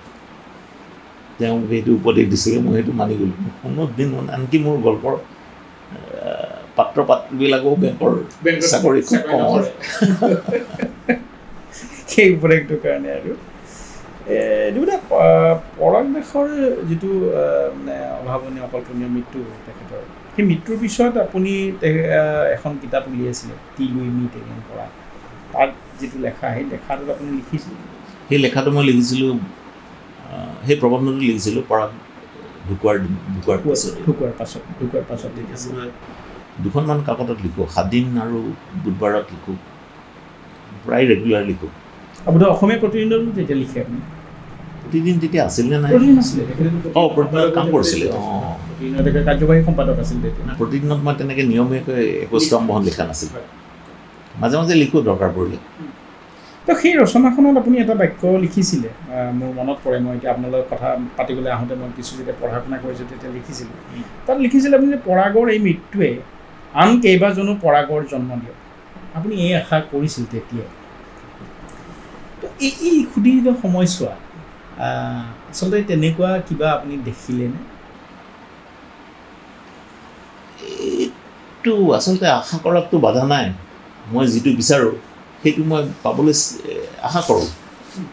মই সেইটো লিপিবদ্ধ কৰি থৈ গৈছিলোঁ। এনেকুৱা পৰাগে যিদৰে একেবাৰে স্বাৰ্থহীনভাৱে অসমক ভাল পাইছিলে, তেনেকুৱা মই মানুহ দেখা নাছিলোঁ। মই সেইকাৰণে পৰাগক সদায় শ্ৰদ্ধাৰে চাইছিলোঁ। মোতকৈ বয়সত বহুত সৰু, কিন্তু তাক মই শ্ৰদ্ধা কৰিছিলোঁ। ই অনমনীয় এটা চৰিত্ৰ, একোতে দমি থাকিব নোৱাৰে, নিজৰ কথাত অলৰ অচৰ হৈ থাকে। তাৰ অৰ্থনীতিৰ কিতাপবিলাক পঢ়িবা, অসম্ভৱ নহয় কিন্তু কথাবিলাক, সেই যিবিলাক কথা কয়। সেইকাৰণে মোৰ তাৰ ওপৰত মানে শ্ৰদ্ধা আছে। মোৰ সেইকাৰণে এটা ইচ্ছা আছিলে, এনেকুৱা আৰু 4-5টামান যদি পৰাগে লিখিবলৈ আৰম্ভ কৰে, অসমৰ মানুহবিলাক উদ্বুদ্ধ হৈ যাব। আমাৰ অসমীয়াৰ এই লিহুকা চৰিত্ৰটোৱে আমাৰ লাহে লাহে চৰিত্ৰটোৱে সলনি হৈ যাব পাৰে। সেইকাৰণে মই মানে আশা কৰিছিলোঁ এনে পৰাগৰ নিচিনাকৈ আৰু দুজনমান ওলাওক, সঁচাই অসমক ভাল পায়, অসমীয়াক ভাল পায়, আমাৰ জাতিৰ কল্যাণ হওক, এনেকুৱা এটা আশাৰে লিখা মেলা কৰক। মই চাইছিলোঁ, কিন্তু এতিয়ালৈকে তেনেকুৱা ধৰণৰ পৰাগৰ নিচিনাকৈ ভূমিকা হয়তো ভিতৰে ভিতৰে হয়তো তেওঁলোকে তেনেকুৱা পৰাগৰ নিচিনাই ভাৱনা লৈ থাকিব পাৰে অন্তৰত, কিন্তু লেখা মেলা কৰি পেলাই বা কথা মেলাৰে চবকে ৰাজহুৱাভাৱে তেওঁলোক প্ৰকট হোৱা নাই। এনেকুৱা ল'ৰা ছোৱালী মই লগ পাইছোঁ বহুত ঠাইত, কিছুমানটো উগ্ৰপন্থীও হৈ গৈছে। সিহঁতৰ ৰাষ্ট্ৰৰ প্ৰতি প্ৰেম পৰাগতকৈ কোনোগুণে কম নহয়, কিন্তু আনফৰ্চুনেটলি তেওঁলোকৰ পৰা আমাৰ অসমৰ একো লাভ হোৱা নাই। তেওঁলোকে কোনেও জানি বুজি মানে অসমৰ আন মানুহক উদ্বুদ্ধ কৰিব পৰাকৈ কোনো কাম কৰিব পৰা নাই। সেই আশাটো মোৰ অপূৰ্ণই ৰৈ গ'ল ইমান দিনে। কিজানি আৰু ভৱিষ্যতত বিশ্বাস কৰা ভাল, কেতিয়াবা ওলাব আৰু এজন পৰাগ। এতিয়াও মই বিশ্বাস কৰোঁ যে আৰু মই লগো পাইছোঁ কিছুমান ল'ৰা ছোৱালী তেনেকুৱা। 1993 চনত যেতিয়া পৰাগ দাস জেলত আছিলে, তেতিয়া আপুনি এটা লেখাত আপুনি লিখিছিলে সেইখিনি সময়ত, এইটো 93 চনৰ কথা, বহুত বছৰ আগৰ কথা আছিলে। তেতিয়া আপুনি কৈছিল যে অসমৰ বেছ কিছু কাকত বা সম্পাদক বা সাংবাদিকক চৰকাৰে টকা পইচা উৎকোচ উপহাৰেৰে কিনি বেক পকেটত সোমোৱাই লৈ ফুৰিছে। মই নাজানো হয় নহয়, মোক শেহতীয়াকৈ কোনোবা এজনে কৈছিল যে আপুনি এতিয়া কাকত পঢ়িবলৈ বাদ দিছে। এই কথাবিলাকৰ ক'ৰবাত সম্পৰ্ক আছে নেকি? সেই আপুনি তেতিয়াই কোৱা কথাবিলাক আৰু এই কোৱা কথাবিলাক এতিয়া ৰেপ্লিকেট হৈছে। এতিয়া তুমি এই যোৱা অলপতে যে অসম বংগ বিহাৰ এইবিলাকত হৈ গ'ল, কি কয় নিৰ্বাচন হৈ গ'ল, তাত তুমি দেখিছাই চৰকাৰে চবকে বেক পকেটত থৈ দিছে। কিমান গণ্ডগোল হৈছে। বেংগলত তুমি ইউটিউবত পাবা কেনেকৈ গণনা হৈছে। এজনী ছোৱালী আজি মই ইউটিউবত এটা দেখিলোঁ, ছোৱালী এজনীয়ে কৈছে যে মই গণনাত বহি আছোঁ, কিন্তু 12টামান ৰাউণ্ডলৈকে তৃণমূল আৰু বিজেপি সমানে সমানে গৈ আছে। তেতিয়া অলপমান 4-5 হাজাৰ মানৰ ভোটত তৃণমূল আগবাঢ়ি আছে। সেইখিনি সময়তে ল'ৰাকেইটাক মাৰি পিটি সিহঁতক যিবিলাক মানে দলৰ এজেণ্ট আহিছিলে তেওঁলোকক আঁতৰাই দিয়া হ'ল। তাই ছোৱালী আছিল কাৰণে তাইক তাত হাত নিদিলে, কিন্তু তাৰ পিছতো তাই বহি থকা দেখি পেলাই আন দলৰ কেইজনীমান মাইকী মানুহ আহি পেলাই হেনো তাইকো সেই একে অৱস্থা কৰিলে। তাই চুলিত ধৰিছে, তাক খামুচিছে,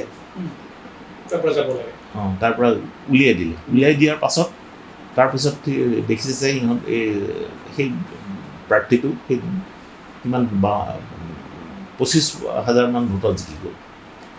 তেতিয়ালৈকে 13 ৰাউণ্ড চলি আছিল। 13 ৰাউণ্ডৰ আৰু 6টামান ৰাউণ্ড বাকী আছিল। এতিয়া এইবিলাক আৰু বেছি হ'ব ধৰিছে। এতিয়া আমি কি ক'ম, মানে মইতো এতিয়া মই অবাক এইবিলাক দেখি পেলাই। আমাৰ এই অসমতে মই কল্পনা কৰিব পৰা নাছিলোঁ। দুদিনমান আগতে দল বাগৰা এজনে তেওঁ ইমান পাই গৈছে, অপজিশ্যনত থকা মানুহ, তেওঁ বিজেপিত গৈয়ে তেওঁ মানে ইমান হৈ গ'ল যে জিকি গ'ল। 3-4 দিনতে ইমান তেওঁ সমৰ্থক উলিয়াই দিব পাৰিলে। এইবিলাক অলপ সন্দেহজনক কথা। আৰু এইবিলাক কথা তুমি পেপাৰত পঢ়িবলৈ নোপোৱা। তাৰমানেতো কি, প্ৰেছ পূৰা বেক পকেটত, চৰকাৰৰ বেক পকেটত। 93 চনতে আপুনি তেতিয়াই কথাই কৈছিলে, কিন্তু এতিয়াও এই আপুনি কোৱা নিচিনাকৈ এতিয়াই যেন সেইবিলাক আৰু নেক্সট জেনেৰেল ইলেকশ্যনত কিজানি তুমি ইয়াত এইটো কথাৰে মানে ৰিপিট হোৱা দেখিবা চব ৰাজ্যতে। অসম বংগত এইবাৰ যিটো হৈছে সেইটো ৰিপিট হ'ব। আগলৈ চাগে এইবিলাক কথাই হ'ব। এনেকুৱা এটা নিৰাশামূলক মন্তব্য ক'বলৈ পাই মোৰ বৰ দুখ লাগিছে, কিন্তু এইটোৱে বিকট সত্য, বিকট বাস্তৱৰ বিকট সত্য। আপুনি স্বাধীনত যেতিয়া এখন আপোনাৰ জনপ্ৰিয় স্তম্ভলেখা লিখিছিলে হিয়াৰ পখিলাবোৰ, আপুনি আচলতে দেবুদাক সেইখিনি সময়ত আপোনাৰ গল্পকাৰ হিচাপে আপুনি যিমান আচলতে আপুনি জনপ্ৰিয় আছিল, হিয়াৰ পখিলাৰ লেখক হিচাপে আপুনি বেছি পৰিচিত আছিল, বেছি জনপ্ৰিয় আছিল সেইখিনি সময়ত। মোৰ মনত পৰে আমি স্কুলৰ ছাত্ৰ, হিয়াৰ পখিলা চুটি গল্প লিখি পেলাই ইমান জনপ্ৰিয়তা পোৱা নাছিলোঁ। কেইজনমানে জানে আৰু ভাল লিখে, কিন্তু হিয়াৰ পখিলাবোৰ পঢ়াৰ পিছত মানে মোৰ উধৰ পৰা মুধলৈকে অসমৰ গোটেইবিলাক মানুহে চিনি পোৱাৰ নিচিনা হ'ল। কাৰণ স্বাধীনখন তেতিয়া হঠাৎ বহুত ওপৰলৈ উঠি গৈছিলে, প্ৰায় 1.5 লাখমান তেতিয়া ছাবস্ক্ৰাইবাৰ হৈ গৈছিলে। আৰু মোৰ হিয়াৰ পখিলাবোৰ যদি কিবা কাৰণত ছপা নহয়, নিৰ্দিষ্ট সম্পাদকলৈ চিঠি আহে, ৰচনাখন কেলেই নাই বাৰ সংখ্যা। এইকাৰণে মই স্বাধীনৰ ওচৰতো কৃতজ্ঞ আৰু হিয়াৰ পখিলাবোৰৰ পাঠকবিলাকৰ ওচৰতো সঁচাই ধৰুৱা হৈ থাকিম। মই দেখিছোঁ যে আপোনাৰ হিয়াৰ পখিলাৰ প্ৰায়খিনি লেখাতে আপুনি সেই সময়ৰ ৰাজনৈতিক পৰিস্থিতি, সেই সময়ৰ আমাৰ সামাজিক পৰিস্থিতি সম্পৰ্কত আপুনি খুব মানে তীক্ষ্ণভাৱে আপোনাৰ যিটো এটা ব্যংগাত্মক শ্লেষাত্মক সুৰেৰেও আপুনি খুব লিখিছিলে সেইখিনি সময়ত। কিন্তু মই তাৰপিছত দেখিলোঁ যে হিয়াৰ পখিলাবোৰ লিখাৰ পাছতো আপুনি 2-4টা অন্য স্তম্ভলেখাও লিখিছিলে চেগাচোৰকাকে। কিন্তু এতিয়া আমি অকণমান আগতে যিখিনি কথা পাতিলোঁ, এনেকুৱা বিষয়ক লৈ এতিয়াও হয়তো যথেষ্ট ক'বলগীয়া কথা আছে। আপুনি কৈছে যে মই নিগেটিভ যদিও ক'লোঁ আচলতে ক'বলগীয়া অহাটো দুৰ্ভাগ্য কথা। এনেকুৱা কথাবিলাক আপুনি লিখিবলৈ এতিয়া তাৰণা কিয় অনুভৱ নকৰে? তাৰণা এটা পৰাঘণ্টৰ নিচিনা সম্পাদক নাই, উজিত বিহনৰ নিচিনা সম্পাদক নাই। মোক যে অবাধ স্বাধীনতা দিব। আজিকালি ফোন আহি যায়, আপুনি লিখিব দেই, কিন্তু আপুনিতো জানেই বোলে আপোনাৰ লেখনিত আমি হাত নচলাওঁ, এটা শব্দও ইফাল সিফাল নকৰোঁ। কিন্তু তেওঁ কৈ দিব, এজন মানুহৰ নাম ক'ব, এই ৰাজনীতিজ্ঞজনৰ আপুনি বিষয় নিলিখিব। আগতে এটা চৰ্ত আপোনাক দিয়া হয়। সেই তেনেকুৱা মই ফোন পাইছোঁ, এইটো সঁচাকৈ মই কৈছোঁ, সত্য। সেইকাৰণে এইটো কিছুদিন আগৰ কথা হৈছে। সেই তেতিয়াৰ পৰা মোৰ মানে মই কি কৰোঁ, মই মানে যাক কয় কি কৰোঁ, এনেকুৱা খং উঠিছে ফোনটো। অথচ বাবৰি মছজিদৰ সময়ত লিখাৰ কাৰণে আপোনাক তেতিয়া মৃত্যু ভাবুকি দিয়া হৈছিল, আপোনাক চিঠি দিছিলে, এইটো মানে পৰাগ দাসৰ ওচৰলৈও হেৰি আহিছিলে, অথচ সেইখিনি সময়ত কিন্তু আপুনি থমকি ৰ'বলগীয়া হোৱা নাছিল। নাই তেতিয়া নহয়, এইটো মানে অফিচিয়েলি কৈ দিলে ন। এনেই ৰাইজে ক'লে, কোনোবা পাঠকে ক'লে মই কি, বহুত পাঠকে ভাল পাব, বহুত পাঠকে বেয়া পাব, সেইটোতো হ'বই। কিন্তু চৰকাৰৰ ফালৰ পৰা প্ৰেছাৰত আহি পেলাই কাকতৰ নিৰ্দিষ্ট সম্পাদকে যদি মোলৈ এনেকৈ ফোন কৰে, স্বাধীনতা থাকিল ক'ত? মই সদায় স্বাধীন চহৰৰ মানুহ, পৰাঘণ্টৰ নিচিনা সম্পাদক পাইছিলোঁ। মই জাবৰ জোঁথৰ যি লিখক তেওঁলোকে ভালকৈ চপায়, এটা শব্দও ইফাল সিফাল নকৰে। এতিয়াতো সম্পাদকে আপোনাক আগতে দিছে, এইটো লিখিব, এইটো নিলিখিব। সেইখন কাকতৰ মানে প্ৰথম পেজতে মোৰ প্ৰবন্ধ ওলাইছিল, মই এতিয়া নিলিখা হ'লোঁ সেইখন কাগজত। এইবিলাক আৰু কি ক'ব, এইবিলাক এতিয়া সময় যেনেকৈ গৈ আছে, আমাৰ দেশখন যেনেকৈ সলনি হৈ যাব ধৰিছে, এনেকুৱাবিলাক অৱস্থা আহি যাব। এতিয়া এই প্ৰেছ স্বাধীনতাৰ কথা মই ক'লোৱেই অলপ আগতে, সেইটোৱে। মই এতিয়া আপোনাৰ গল্পৰ কথালৈ আহিম অকণমান। আপোনাক আচলতে আজি অকণমান মই পাইছোঁ, যেতিয়া মই ক'লোঁ আগতে যে 25 বছৰৰ মূৰত আপোনাৰ এটা সাক্ষাৎকাৰ ল'বলৈ আজি সুযোগ পাইছোঁ, গতিকে মই যিমানখিনি পাৰি সামৰি ল'ম। এইটো বৰ জটিল কথা আচলতে, এটা সাক্ষাৎকাৰত আপোনাৰ যিটো সাহিত্যৰ ব্যাপ্তি বা আপোনাৰ মানুহজনক সামৰি লোৱাটো জটিল কাম। মই পঢ়িছোঁ, আপুনি ক'ৰবাত হয়তো কৈছে যে আপুনি গল্প লিখাৰ যিটো আপোনাৰ মানে গল্প লিখিবলৈ আপোনাৰ ইচ্ছা যিটো জন্মিছিল, সেইটো যে ৰবীন্দ্ৰনাথ ঠাকুৰৰ গল্পগুচ্ছখন পঢ়াৰ পিছত আপোনাৰ সেইটো হৈছিলে, সেইটো কওকচোন আমাক অকণমান। সেইটোৱে, মই আচলতে মই কৈছোঁ নহয়, আমাৰ ঘৰত ৰামধেনু, আবাহন এইবিলাক বহুত আছিলে। মই সেইবিলাকতে মানে ৰে বৰে ভাই এনেকুৱা ধৰণৰ পুৰণা ভাল গল্পবিলাক মই তাতে পঢ়িছিলোঁ। মনত আছে নাই ৰমন দাসৰ? তেতিয়াই পঢ়িছিলোঁ। গতিকে মোৰ এটা ধাৰণা হৈছিলে ভাল গল্প কেনেকুৱা, আৰু বিতৰ্কিত গল্পও পঢ়িছিলোঁ। আব্দুল মালিক ছাৰৰ অশ্লীল বেদনা নে কি এটা গল্প আছিলে, খুব কথা বতৰা আছিলে, অশ্লীলতা। আচলতে ঘটনাটো হৈছে কিবা সাম্প্ৰতিক হাংগামাৰ পাছত ছোৱালীজনীৰ পৰা দুৰ্দশাটো চকুত পৰা পিছত লিখা অশ্লীল বেদনা নে এনেকুৱা ধৰণৰ হৈছে নামটো, আব্দুল মালিক ছাৰৰ লিখা। এইবিলাক পঢ়িছিলোঁতো, গতিকে মোৰ ধাৰণা হৈছিল যে গল্পবিলাক এনেকুৱা হ'ব লাগে। কিন্তু মই নিজে ভয় কৰিছিলোঁ। আৰু মই ক'লোঁ নহয় প্ৰথমতে, মই বৰ ইমান পৰিশ্ৰমী লেখক নহয়। কবিতা লিখাটো ঠিক আছে, কিন্তু গল্প ইমান দীঘল লিখিব লাগিব নে নোৱাৰিম, তেনেকৈ ভাবিছিলোঁ। তাৰপিছত এই এটা ছামাৰ ভেকেশ্যনত, হায়াৰ ছেকেণ্ডেৰী দিয়াৰ পাছৰ ছামাৰ ভেকেশ্যন, লাইব্ৰেৰীৰ পৰা কি কাৰণত গল্পগুচ্ছখন লৈ আনিছিলোঁ, পঢ়ি আছিলে বহুত দিন। তাৰপিছত মানে এইখন পঢ়া যাক, এটা দুটা পঢ়ি পেলাই বিৰাট ভাল লাগিলে। আৰু দেখিছোঁ মানে তেওঁ অলপ বেলেগ ধৰণে লিখে। ৰবীন্দ্ৰনাথে তুমি চাবা, তাতো তেওঁ পৰীক্ষা গল্প কম লিখিছে, হাৰ্ডলি 75-80টামান লিখিছে বোধহয়। কিন্তু গোটেইবিলাকে বুদ্ধিদীপ্ত আৰু খুব ভালকৈ মানে পঢ়িব পাৰে। আৰু এটা কথা হ'ল, সেইখিনি সময়তে মই সত্যজিতৰ ৩ কন্যাখন ওলাইছিল। ৩ কন্যাখন তোমালোকৰ মনত থাকিলে ৰবীন্দ্ৰনাথৰ 3টা গল্প পঢ়া দিছিল। মই আচলতে সেই 3টা গল্প পঢ়িবলৈ কিতাপখন আনিছিলোঁ। মোৰ ইচ্ছা আছিলে ৰবীন্দ্ৰনাথে কেনেকৈ লিখিছিলে আৰু সত্যজিতে কেনেকৈ সেইটো চিনেমালৈ কৰিলে। চিনেমাখন চাই মোৰ খুব ভাল লাগিছিলে। এখন ভূতৰ গল্প আছিলে আৰু এটা বাৎসল্যৰ গল্প আছিলে।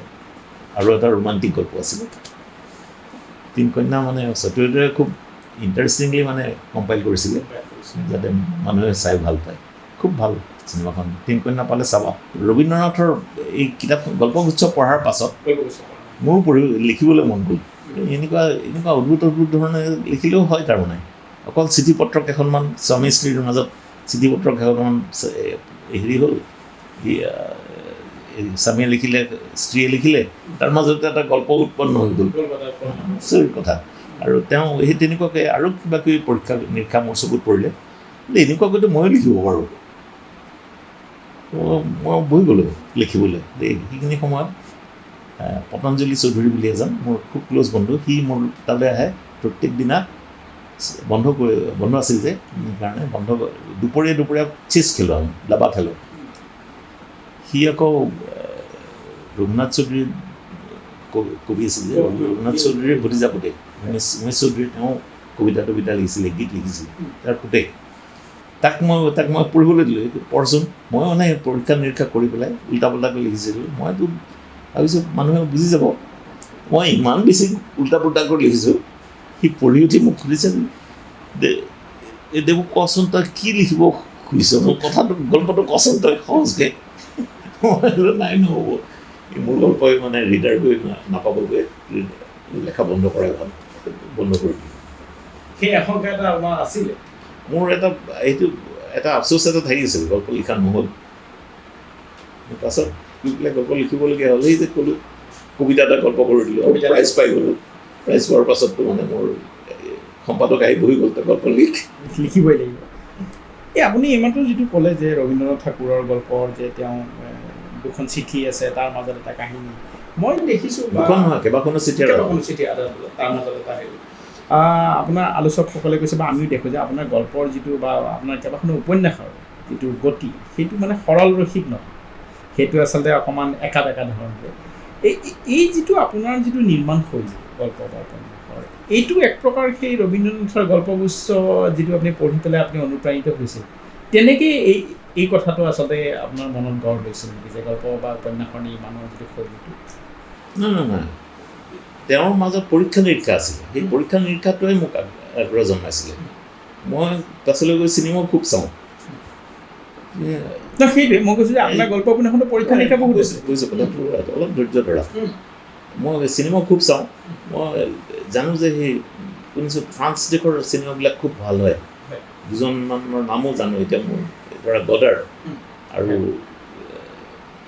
জানলুক গডাৰ আছে আৰু এজন এই তেনেকৈ আছে দুজনমান এওঁলোকৰ হেৰি আকৌ ইংলিছলৈও ডাব হৈ পেলাই হলত দেখুৱায় মই তেনেকৈও চাওঁ আৰু এনেও চাওঁ চিনে ক্লাবৰ হেৰি মেম্বাৰ আছিলোঁ মেম্বাৰ ঠিক নাছিলোঁ নিত্য শৰ্মা ছাৰ আমাৰ ছাৰ আছিলে কলেজেটৰ নিত্য শৰ্মা ছাৰ বোলে মই পিছে গৈ পেলাই বহি থাকোঁ তো তেনেকৈ সেই গডাৰ আৰু এইবিলাকৰ ফ্ৰেঞ্চ চিনেমা চাওঁ গডাৰৰ চিনেমাটো একো বুজি নাপায় কি কৈ গ'ল মানে অসংখ্য কিবা কিবি কৰি পেলাই কিবা এটা কৰি পেলাই চিনেমাখন শেষ হৈ গ'ল আৰু চিনেমাখন চাবলৈ মানে হেৰি হ'ব লাগিব মানে খুব মাইনিউটলি চাব লাগিব এবাৰ দুবাৰমান চাব লাগিব ইয়াত আছেই দুখনমান গডাৰৰ হেৰি এইবিলাক স্ক্ৰিপ্ট গডাৰৰ বেল দ্য জুৰ এইখন এখন ইটালিয়ান চিনেমাৰ হেৰি স্ক্ৰিপ্ট গডাৰৰ স্ক্ৰিপ্টখন পঢ়ি পেলাই তুমি অলপ কিবা মানে মন কৰিব পাৰিব সেইটো আছে এইটো আছিলে আৰু আচলতে প্ৰবন্ধৰ নিচিনা তেওঁ চিনেমাবিলাক একদম প্ৰবন্ধৰ নিচিনা তাৰ মিনিং উলিওৱাটো অলপ দিগদাৰী কিন্তু সেইবিলাকে মোৰ গল্প লেখাটো প্ৰভাৱ পেলাইছে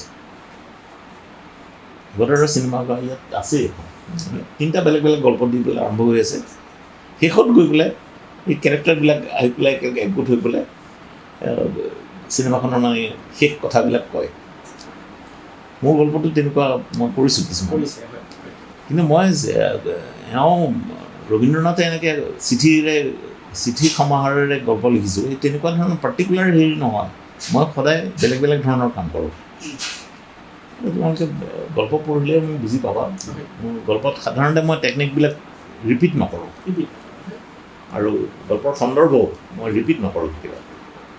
কাৰণ আপোনাৰ অৰ্পিতা এয়াৰটোতে আপুনি সেইটো কথা কৈছে, পাছত গৈ পেলাই আপুনি আচলতে কথকজনক আপুনিয়ে হয় নহয় তেনেকুৱা ধৰণৰ এটা সন্দেহলৈও লৈ গৈছে যে ছোৱালীজনীক তাৰ পৰা এই তেওঁ যে সেই তাত ৰৈ আছিলে ৰথডালত খামুচি পেলাই, আপুনি সেই কথাটো যে আচলতে তেনেকুৱা হ'লে আপুনি এনেকৈও ক'লেহেঁতেন।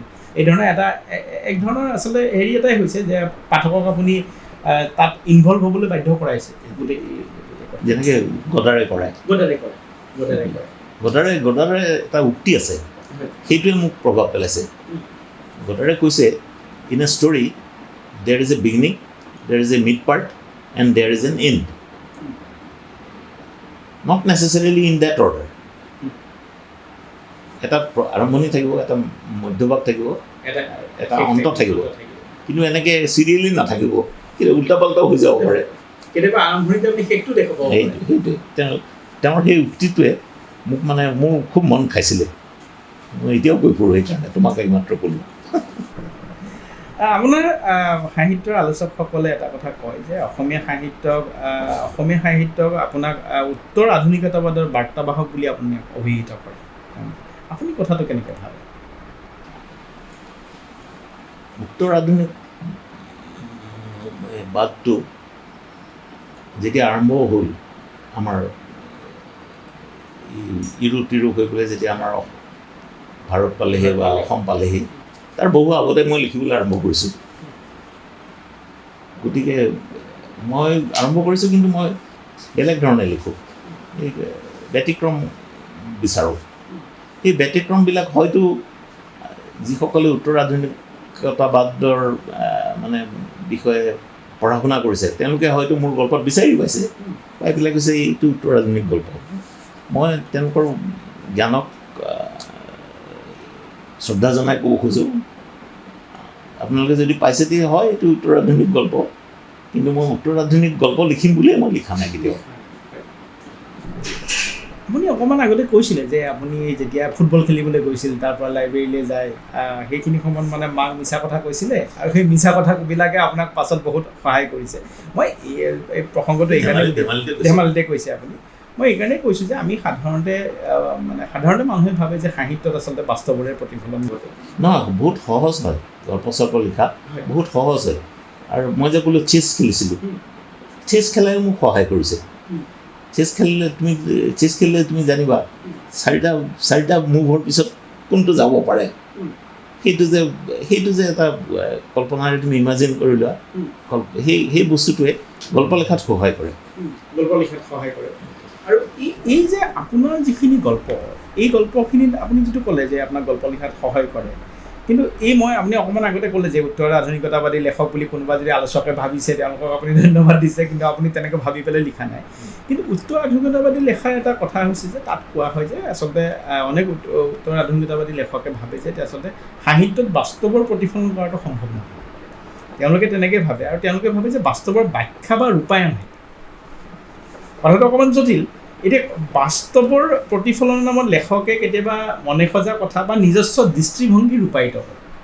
এতিয়া আপোনাৰ যিখিনি গল্প বা লেখা, তাত এনেকুৱা ধৰণৰ কেতিয়াবা হৈছে নেকি যে আচলতে আপুনি বাস্তৱৰ ঘটনা এটাই, কিন্তু আপুনি সেইটো কৰিব যাওঁতে আপোনাৰ নিজৰ দৃষ্টিভংগীটো সেই ঘটনাটোৰ লগত তেনেকুৱা কথা দি পেলাইহে আপুনি পাঠকলৈ আগবঢ়াই দিছে? পাঠকৰ লগত যে কথা বতৰা পাতোঁ, সেইবিলাক মই পাইছিলোঁ তোমাৰ ইয়াত জাৰ্মান বাৰ্টল্ট ব্ৰেক্টে কবিতাও লিখে, নাটকো লিখে। তেওঁৰ কথাবিলাক হ'ল এলিয়েন বা সেইবিলাক, মই সাহিত্যৰ প্ৰফেচৰ নহয় বা সাহিত্যৰ মোৰ বিশেষ জ্ঞান নাই। এলিয়েনেশ্যন তেওঁৰ থিয়ৰিটো। তেওঁ কৰে কি, ধৰা চিনেমা বা তেওঁ নাটক লিখে বিশেষকৈ, কেইবাখনো নাটক আমাৰ অসমীয়ালৈকো ট্ৰেঞ্চলেট হৈছে, বঙালীলৈতো হৈছেই। মই বঙালী নাটকবিলাক চাই পেলাই তেওঁৰ প্ৰতি আগ্ৰহী হওঁ আৰু তেওঁৰ বিষয়ে পঢ়া শুনাও কৰোঁ। তেওঁ কৈ দিয়ে যে মই যে এইবিলাক নাটক কৰিছোঁ, এইবিলাক নাটকহে, এইটো সমাজৰ চৰিত্ৰ। মই তোমাৰ চৰিত্ৰ দৰ্শকক কয়, মই তোমাৰ কথা মই তাত কোৱা নাই বা মোৰ কথা তাত কোৱা নাই, এইবিলাক বেলেগ বেলেগ মানুহৰ কথা।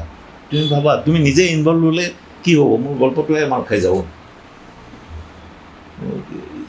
মই নিজে যদি একাত্ম হৈ পেলাই ভাবোঁ মই এনেকুৱা কৰোঁ, কিন্তু সেইটো নোৱাৰাও কৰিব নোৱাৰি। যেতিয়া ধৰা আমাৰ দিনত চবেই ডেকাবিলাকে চুলি তুলিবিলাক দেৱানন্দৰ নিচিনা কৰে।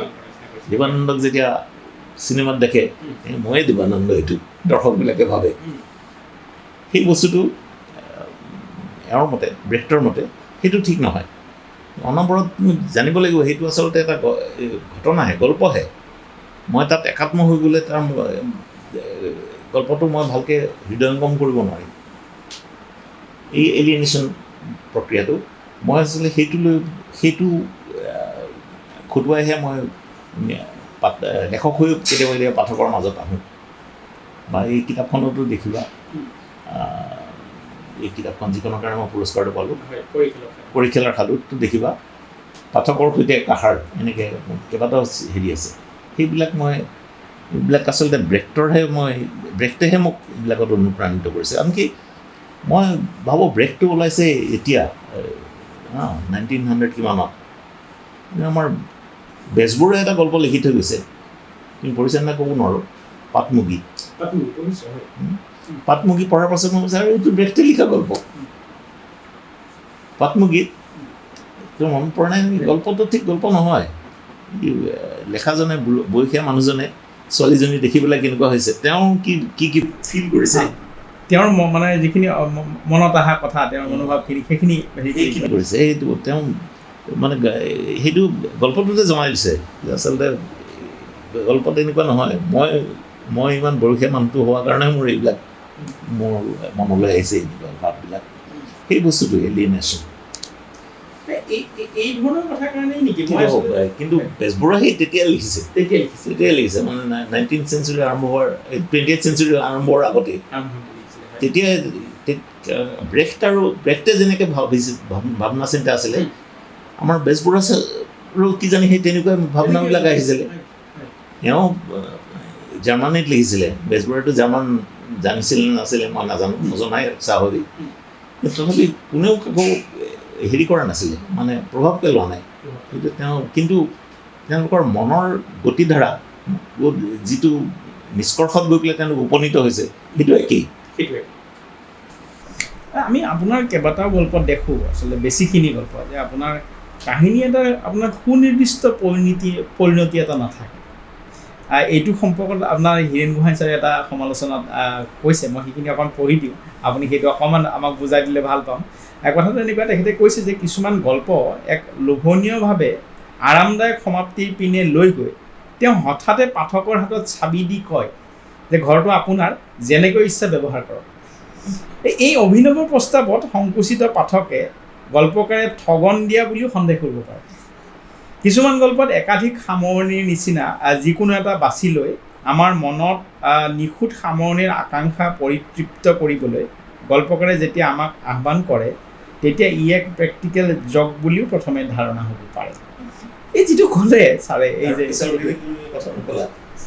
মানে মই এইখিনিয়ে নোট কৰি লৈ আহিছোঁ এই গোটেই টুকাটোৰ পৰা। এই মানে এই কথাটো হয়নে ছাৰে যিটো কথা ক'লে? ইচ্ছা কৰি কৰোঁ তেনেকুৱা। হয়, আচলতে মই বিচাৰোঁ, মই কিবা এটা পাৰ্টিকুলাৰ বিষয়ৰ ওপৰত মই গল্পটো লিখিছোঁ। মই বিচাৰোঁ যে পাঠকে ইয়াৰ পাছতো তেওঁৰ তাত এখনা কৰি থাকক, আমাৰ গৱেষণা কৰি থাকক। সেইকাৰণে মই আধাতে এৰিলোঁ। এনেকুৱা অৱস্থাত গৈ পেলাই পাইছে চৰিত্ৰকেইটা, ইয়াৰ পিছত কি হ'ব, কোনটো হ'লে তুমি ভাল পাবা, তুমি ভাবি চাবা। আৰু মই বিচাৰোঁ পাঠক ইনভলভ হৈ যাওক এই গল্পটোৰ লগত। গল্পটো ঠিক নহয়, সেই ঘটনা যিটো কাৰণে এইবিলাক হৈছে, সেই কাৰণটোৰ লগত এইটো বিচাৰোঁ কাৰণে মই তেনেকৈ এৰি দিওঁ। আৰু এইটো যে মাজতে এৰি দিয়াটো, সেইটো তোমালোকে জানিবা, সাহিত্যৰ মানুহ যেতিয়া অ'পেন এণ্ডিং বুলি কয় চিনেমা, বা অ'পেন এণ্ডিং মানে এইটো অ'পেন থাকিল, পাঠকে নিজেই ভাবি লোৱা, হয় মানুহটো মৰিবগৈ, অথবা হয়তো সি দৰৱ এটা পাই যাব, বাচি যাব।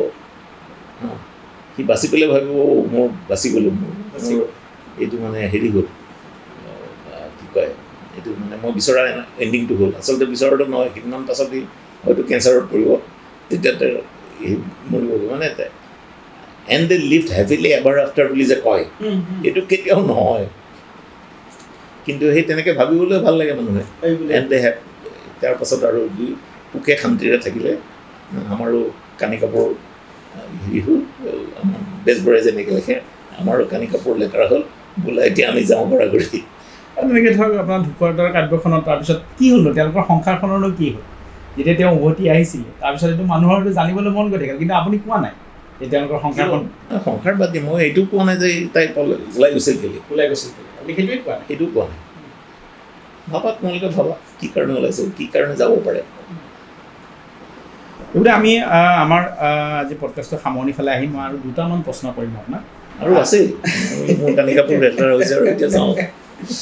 এটা হ'ল আমি অকণমান পাতিলোঁৱে আচলতে আমাৰ সাম্প্ৰতিক পৰিস্থিতিৰ কথা আমাৰ যিটো বৰ্তমান যিটো সামাজিক ৰাজনৈতিক পৰিস্থিতিখনত সোধা কথা এই এতিয়াৰ যিসকল লেখক মানে যিসকল নতুন লেখক নবীন লেখক মই দেখিছোঁ তেওঁলোকে এতিয়া যথেষ্ট ভালেখিনি লেখক ওলাইছে কিন্তু তেওঁলোকৰ যিবোৰ লেখা এই লেখাবোৰত মই প্ৰায়ে মন কৰোঁ যে আমাৰ স্থিতাৱস্থাৰ প্ৰতি যিটো তেওঁলোকে প্ৰশ্ন কৰিব লাগে বা ৰাজনৈতিক সচেতন ধৰ্ম নিৰপেক্ষতাৰ বিষয় এই কথাবিলাক তেওঁলোকৰ লেখাবিলাকত বা তেওঁলোকৰ সাহিত্যত অনুপস্থিত কিহৰ কাৰণে তেনেকুৱা হোৱা বুলি ভাবে?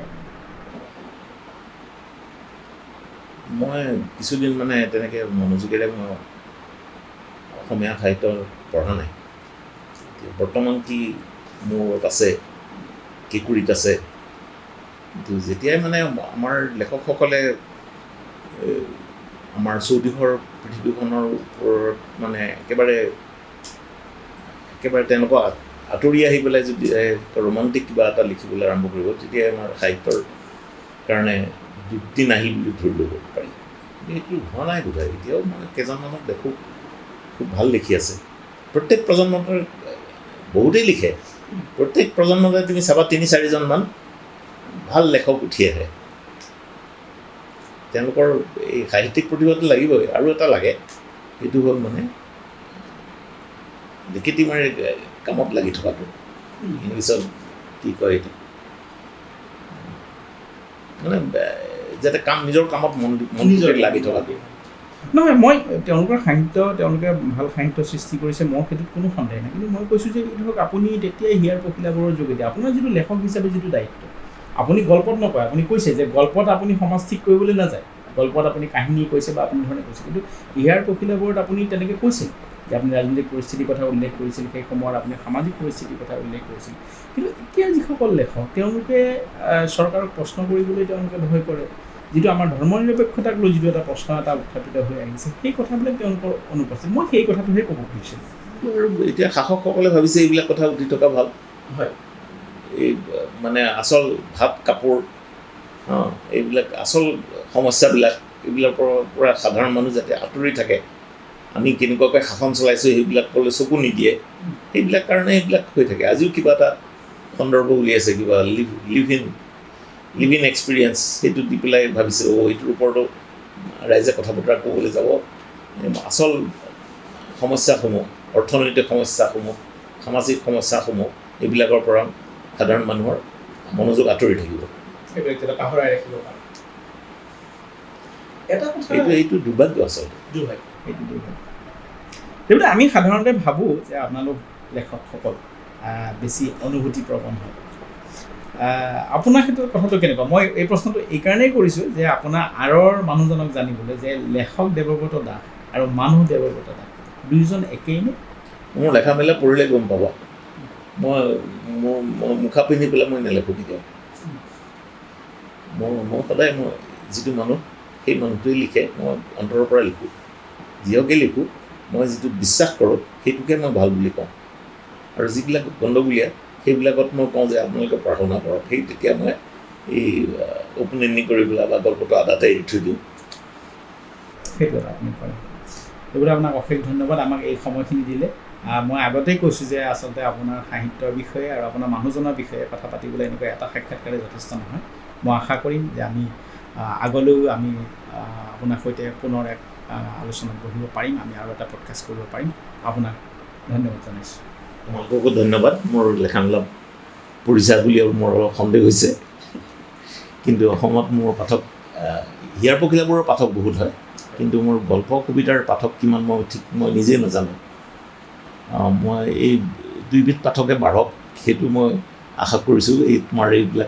তোমাৰ আগত মই এইবিলাক কথা বলকি গ'লোঁ এইবিলাকৰ পৰা যদি কোনোবাই ইণ্টাৰেষ্ট পায় হয়তো মোৰ লেখাবিলাক পঢ়িব কিন্তু কিজানি এই কিতাপখন কৰি খেলাৰ সাধু এই কিতাপখনো হয়তো ৰাইজে পঢ়িব ভালকৈ মই শুনিছোঁ এই কিতাপখনৰ বিক্ৰী বেছি হৈছে প্ৰাইজটো পোৱাৰ পাছত আমাৰ আন কিতাপবিলাকৰো যে বিক্ৰী বেছি হোৱাটো বিচাৰোঁ হয় আচলতে এটা সময়ততো যথেষ্ট পঢ়িছিলে কিন্তু মই ভাবোঁ যে এতিয়া নতুন প্ৰজন্ম দেৱব্ৰত দাসক কিমান জানে আৰু আমিও আচলতে তেনেকৈ আমি এটা হেৰি কৰিছোঁ মই এইখিনিতে আপোনাক সৰু এটা কথা কৈ থওঁ আমাৰ যিটো আয়োজন আমাৰ বুক বাইট ষ্টুডিঅ' মই আপোনাক প্ৰথমতে কৈছিলোঁ যে বুক বাইট ষ্টুডিঅ'ই কৰিছে আচলতে নতুন প্ৰজন্মৰ কাৰণে আচলতে আমি কাম কৰিব খুজিছোঁ আমাৰ যিখিনি অসমীয়া কিতাপখিনি ই বুক হিচাপে পাবলৈ নাই কেইবাটাও ই বুক আজিকালি বাহিৰত অডিঅ' বুক ওলাইছে অডিঅ' বুক তোমালোকে ভাবি চাব পাৰা হয় আমাৰ দ্বিতীয় স্তৰত আমি অডিঅ' বুকৰ কথাও ভাবিম গতিকে আমাৰ কথাটো হ'ল কি এই নতুন প্ৰজন্মৰ যিহেতু তেওঁলোকে আচলতে